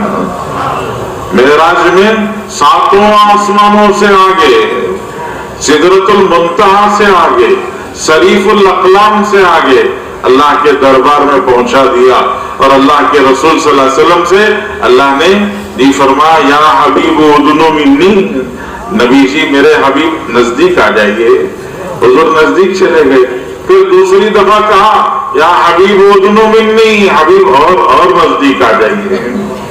फिर तीसरी दफा कहा, या हबीब उदनो मिन्नी, हबीब मेरे और नजदीक आ जाइए। कितना नजदीक चले गए? कुरान कहता है फकान क़ाब क़ौसैनी औ अदना, कि 2 कमान या 2 कमान से भी कम का फासिला था। अल्लाह ने इतना ऊपर उठा के दिखा दिया। तो मैं मोहतरम दोस्तों हुजूर सल्लल्लाहु अलैहि वसल्लम एक समय এই তায়েফের সফরের মধ্যে আল্লাহ তাআলার কাছে দোয়া করতেছেন। তো বলেন যে আল্লাহ তাআলার কাছে যে দোয়াগুলি করতেছেন সেটা আসছে কিতাবে। তো হুজুর সাল্লাল্লাহু আলাইহি ওয়াসাল্লাম সেখানে নিজের কমিকেই পেশ করতেছেন, আল্লাহুম্মা ইন্নী আশকু ইলাইকা যৌফা কুওয়াতি ওয়া কিল্লাতা হিলাতি ওয়া হাওয়ানি আলান নাস ইয়া আরহামার রাহিমিন। তো এই ধরনের দোয়া আল্লাহ রাসূল করতেছেন যে আল্লাহ আমার শক্তি কম ছিল, আমার ক্ষমতাই কম, আমার তো অতটুকু ক্ষমতা নাই। আর আমি আসলে তারা যে আমার কথাকে কবুল করে নাই তাদের দোষটা, আমি তাদেরকে বোঝাইতে পারি নাই। আমার হিলা, আমার কৌশলের মধ্যে কমি ছিল, আমার বোঝানোর মধ্যে ত্রুটি ছিল হয়তো, যার কারণে তারা আমার কথাকে কবুল করে নাই। এভাবে হুজুর সাল্লাল্লাহু আলাইহি ওয়াসাল্লাম আল্লাহ তাআলার কাছে শিকায়ত করতেছেন, অভিযোগ করতেছেন, আরজি পেশ করতেছেন। তো বলেন যে এরপরে সামনে যে আল্লাহ রাসূল একটা কথা বলছেন, অথচ অন্য মওকার মধ্যে হযরত নবী করিম সাল্লাল্লাহু আলাইহি ওয়াসাল্লাম এই কথা বলছেন, আনা সাইয়্যিদু বুলদে আদম ওয়ালা ফখরা, যে আমি আদম সন্তানের সবার সরদার। এটা গর্বের কিছু নয়, গর্বের সাথে বলছি না, আমি তো আদম সন্তানের মধ্যে সবার সরদার। তুমি মোহতারাম দোস্তারগণ বলেন যে এরপরে যে হুজুর সাল্লাল্লাহু আলাইহি ওয়াসাল্লাম যে কথাটা বলছেন সেটা হলো কি, ওয়া হাওয়ানি আলান নাস, যে আমার কথা তারা হয়তো গ্রহণ এই জন্য করে নাই যে মানুষের মধ্যে তারা আমাকে একটু হালকা মানুষ মনে করছে, একটু নিম্ন শ্রেণীর ব্যক্তি মনে করছে, এই জন্য তারা আমার কথাকে কবুল করে নাই। তবে মোহতারাম দোস্তারগণ মানে হুজুর সাল্লাল্লাহু আলাইহি ওয়াসাল্লাম এইভাবে ওই তায়েফের সফরের মধ্যে নিজেকে এত খাটো করছেন, এত ছোট করছেন, এত বিনয়ী নিজেকে বানাইছেন। তো এরপরে আল্লাহ তাআলার জন্য যখন কোনো ব্যক্তি বিনয়ী হয় তো আল্লাহ তাআলা তাকে উঁচা করেন, তার মর্যাদাটাকে উঁচা করেন। এরপরে আল্লাহ তাআলা হুজুর সাল্লাল্লাহু আলাইহি ওয়াসাল্লামকে মেরাজে নিয়ে গিয়ে উঁচা করছেন। আল্লাহ তাআলা হুজুর সাল্লাল্লাহু আলাইহি ওয়াসাল্লামকে মেরাজে নিয়ে গেছেন। আসমানের উপরে, সিদরাতুল মুনতাহার উপরে, শরীফুল কালাম আকলাম, কলম যেখানে কাজ করে, কলম দিয়ে যেখানে লেখা হয় তার উপরে আল্লাহ তাআলা হুজুর সাল্লাল্লাহু আলাইহি ওয়াসাল্লামকে নিয়ে গেছেন।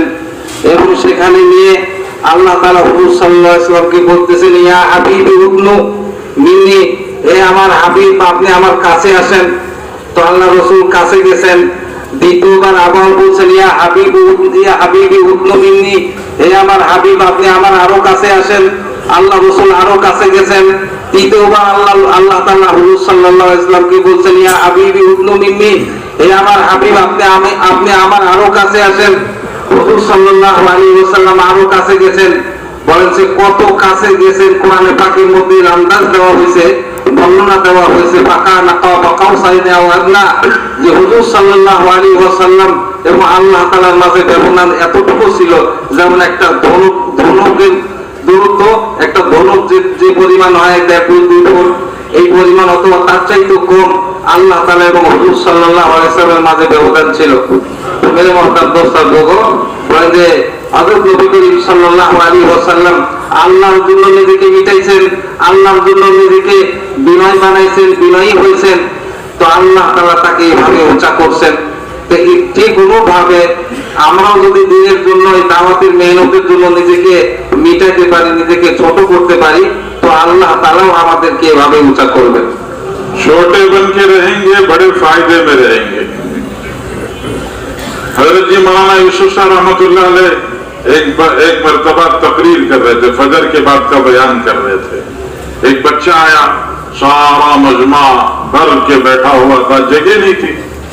तो बच्चे को हजरत ने देखा कि मजलिस के बिल्कुल किनारे आए हैं, और फिर उसने आहिस्ता रास्ता बनाते बनाते बनाते बनाते, लोग भी देख रहे हैं, रास्ता बनाते बनाते बनाते वो नजदीक आता गया आता गया आता गया, आके हजरत की कुर्सी के नीचे बैठ गया। तो हजरत ने फरमाया, देखा भाई छोटे रहने का कितना फायदा है। ये बड़ा आदमी रास्ता बना के जाना चाहता तो लोग क्या करते, उसको बैठो भाई कहां जा रहे हो, उसको बिठा देते। छोटा था इसलिए रास्ता दे दिया। तो फरमाया छोटे बन के रहोगे तो दूर भी रहोगे तो नजदीक आ जाओगे। तो मेरे मोहतरम दोस्तों लोग बहुत একটা গুরুত্বপূর্ণ কথা বলছেন হযরত ইউসুফ সাহেব রহমাতুল্লাহ আলাইহি। আপনারা সবাই শুনতেছেন ভাই? অনেকে চোখ বন্ধ করে রাখেন নাই তো, মাথাটা একটু উঁচা রাখেন, চোখটা একটু খোলা রাখেন। যারা দাঁড়িয়ে আছেন একটু কষ্ট করে বসি, মাঝখানে মাঝখানে দাঁড়িয়ে থাকলে অসম্ভব দেখা যায়। কষ্ট, আল্লাহ তাআলা আমাদের এই কষ্ট করাকে, এই মুজাহাদাকে কবুল করেন। তুমি বলেন এক কথা যে এই যে দাওয়াতের মেহনতের যে মেজাজ, নিজেকে ছোট করে রাখা, নিজেকে ছোট বানায় রাখা, তো বলে যে এর মধ্যে অনেক ফায়দা, অনেক উপকার। হযরত মাওলানা ইউসুফ সাহেব রহমাতুল্লাহ আলাইহি একবার বয়ান করতেছিলেন, ফজরের বয়ান। তো বয়ান করতেছিলেন, মানুষ ভরা, সামনে মজমা পরিপূর্ণ, বয়ান করতেছেন। ইতিমধ্যে একটা ছোট বাচ্চা আসছে। ছোট বাচ্চা এসে বলে যে মজমার ভিতরে ঢুকছে, মজমার ভিতরে দুটি লোকের মজমাকে, লোকদের সবাই মানে ভিড়কে পাঠতে পাঠতে পাঠতে পাঠতে যাতে যাতে একবারে হযরতের চেয়ারের সামনে গিয়ে বসছে, একবারে হযরতের চেয়ারের সামনে গিয়ে বসছে। তো তখন হযরত মাওলানা ইউসুফ সাহেব রাহমাতুল্লাহ আলাইহি বললেন যে দেখছো ভাই, ছোট হয়ে থাকার মধ্যে কত ফায়দা, ছোট, নিজেকে ছোট রাখার মধ্যে কত ফায়দা। এই যে ছোট বাচ্চা, এই ছোট হওয়ার কারণে সবাই তাকে রাস্তা দিয়ে দিছে। কিন্তু কোনো বড় ব্যক্তি, কোনো বয়স্ক স্বাভাবিক ব্যক্তি যদি এইভাবে মজমার মধ্যে থাকতে থাকতে আসার চেষ্টা করতো, তো বলেন যে কোনো ব্যক্তি প্রথমে তাকে বলে দিত, ভাই এখানেই বসো, কোথায় যাও, এখানে বসো। কিন্তু বেচারা ছোট হওয়ার কারণে সকলেই তাকে রাস্তা দিয়ে দিছে, সে একবারে আমার চেয়ারের সামনে এসে বসে গেছে। छोटे रहने का बड़ा फायदा ये है कि सबकी मोहब्बत मिलेगी। एक छोटे बच्चे को लेके खड़े हो जाओ, हर जाने वाला सर पे हाथ फेर के, जी गाल पे हाथ फेर के मोहब्बत का इजहार करके जाएगा। ये छोटा है तो सबको मोहब्बत हो जाती है। किसी बड़े आदमी के सर पर हाथ फेर के देखो कैसा लगता है। तुम्हें মতন দোস্ত আগে কথা বলছেন যে যদি আমরা ছোট হয়ে থাকি, নিজেকে ছোট বানায় রাখি, তো সকলেই আমাদেরকে মহব্বত করবে, সবার দিলের মধ্যে আমাদের মহব্বত থাকবে। দেখেন একদম ছোট বাচ্চা একটারে কোলে করে রাখছে, তো সকলে কেউ মাথায় হাত বুলিয়ে দেয়, কেউ শরীরে হাত বুলিয়ে দেয়, কেউ একটা চুমা দিয়ে দেয়, তো সকলেই তাকে আদর করে। আচ্ছা বড় মানুষকে কি এরকম কেউ করে? করলে বা কি বলবে?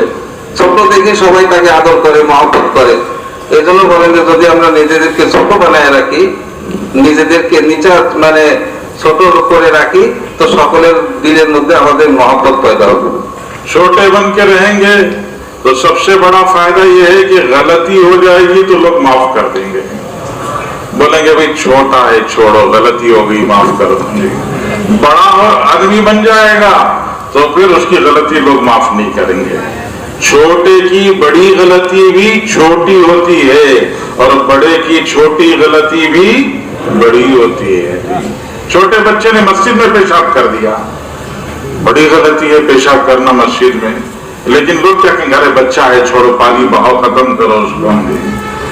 एक बड़े आदमी ने मस्जिद के दरीचे से, खिड़की से बाहर थूक दिया। थूकना तो छोटा काम है, लेकिन लोग कहेंगे इतना बड़ा होगा थूकना भी नहीं आता है।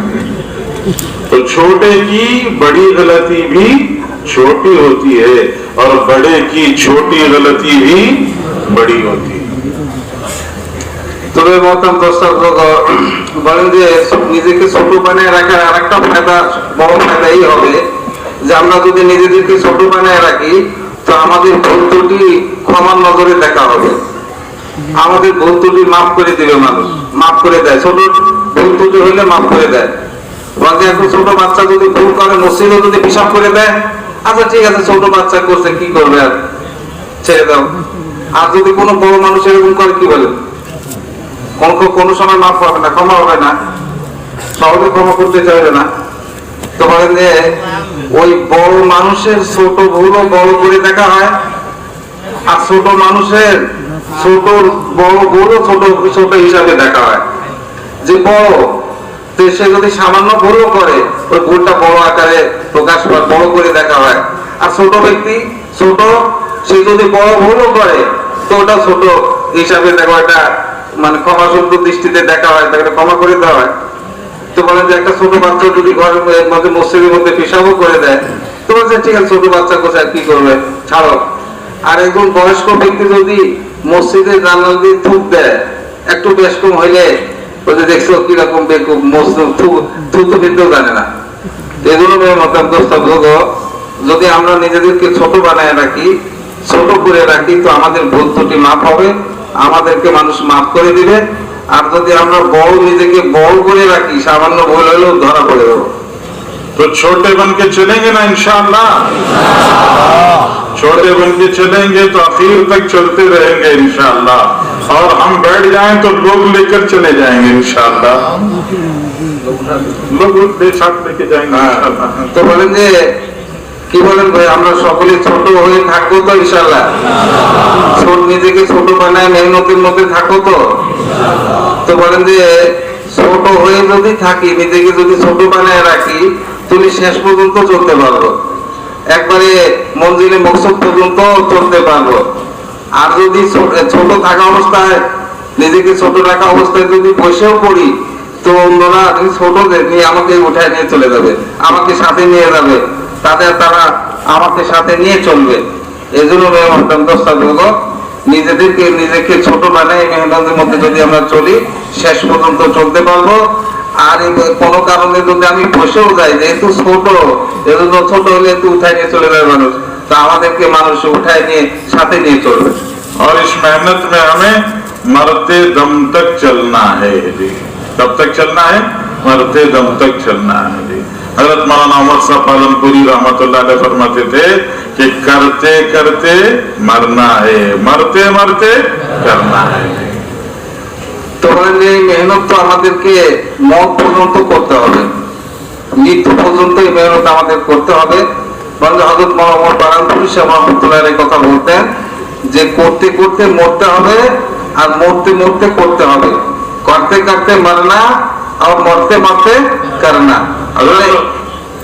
हजरत अबू दर गिफारी रज़ी अल्लाह तआला अन्हु फरमाते थे कि अगर तुम यहाँ तलवार रख दो और बस मुझे ज़ुबाह करने वाले हो और एक सेकंड की भी मुझे फुर्सत मिल जाए, तो मैं एक अल्लाह के रसूल का इरशाद सुना कर चला जाऊंगा। तो বলেন যে হযরত আবু যর গিফারি রাদিয়াল্লাহু তাআলা এই কথা বলেন যে তোমরা যদি আমার গলার উপরে ছুরি রাখো আর আমাকে তোমরা জবাই করতে উদ্যত হও, জবাই করার ইচ্ছা করছো, আর আমি বুঝতে পারি যে জবাই করার আগে এক সেকেন্ড সময় আমি পাবো, যে এক সেকেন্ডের সময় আমি পাবো মিলবে আমার, তবে তখনও আমি তোমাদেরকে ওই এক সেকেন্ডের ভিতরে আল্লাহ রসুলের একটা ইরশাদ এবং বাণী তোমাদেরকে আমি শুনিয়ে দেবো। मरते दम तक चलने के लिए गाड़ी में पेट्रोल भी तो डालना पड़ेगा, और गाड़ी का पेट्रोल, दावत की गाड़ी का पेट्रोल है कुर्बानी, कि अल्लाह के रास्ते में जानो माल की कुर्बानी देते रहेंगे तो आगे चलते रहेंगे। তো বলেন যে মরা পর্যন্ত তবলিগের গাড়ি চলার জন্য, আমার জীবনের তবলিগের গাড়ি চলার জন্য তো পেট্রোল তো লাগবে, কি বলেন? মৃত্যু পর্যন্ত চলতে হলে পেট্রোল লাগবে না ভাই? তো পেট্রোলটা কি? তো পেট্রোলটা হলো তবলিগের পেট্রোল হলো কুরবানি, ত্যাগের সাথে মেহনত করা, কুরবানির সাথে মেহনত করা।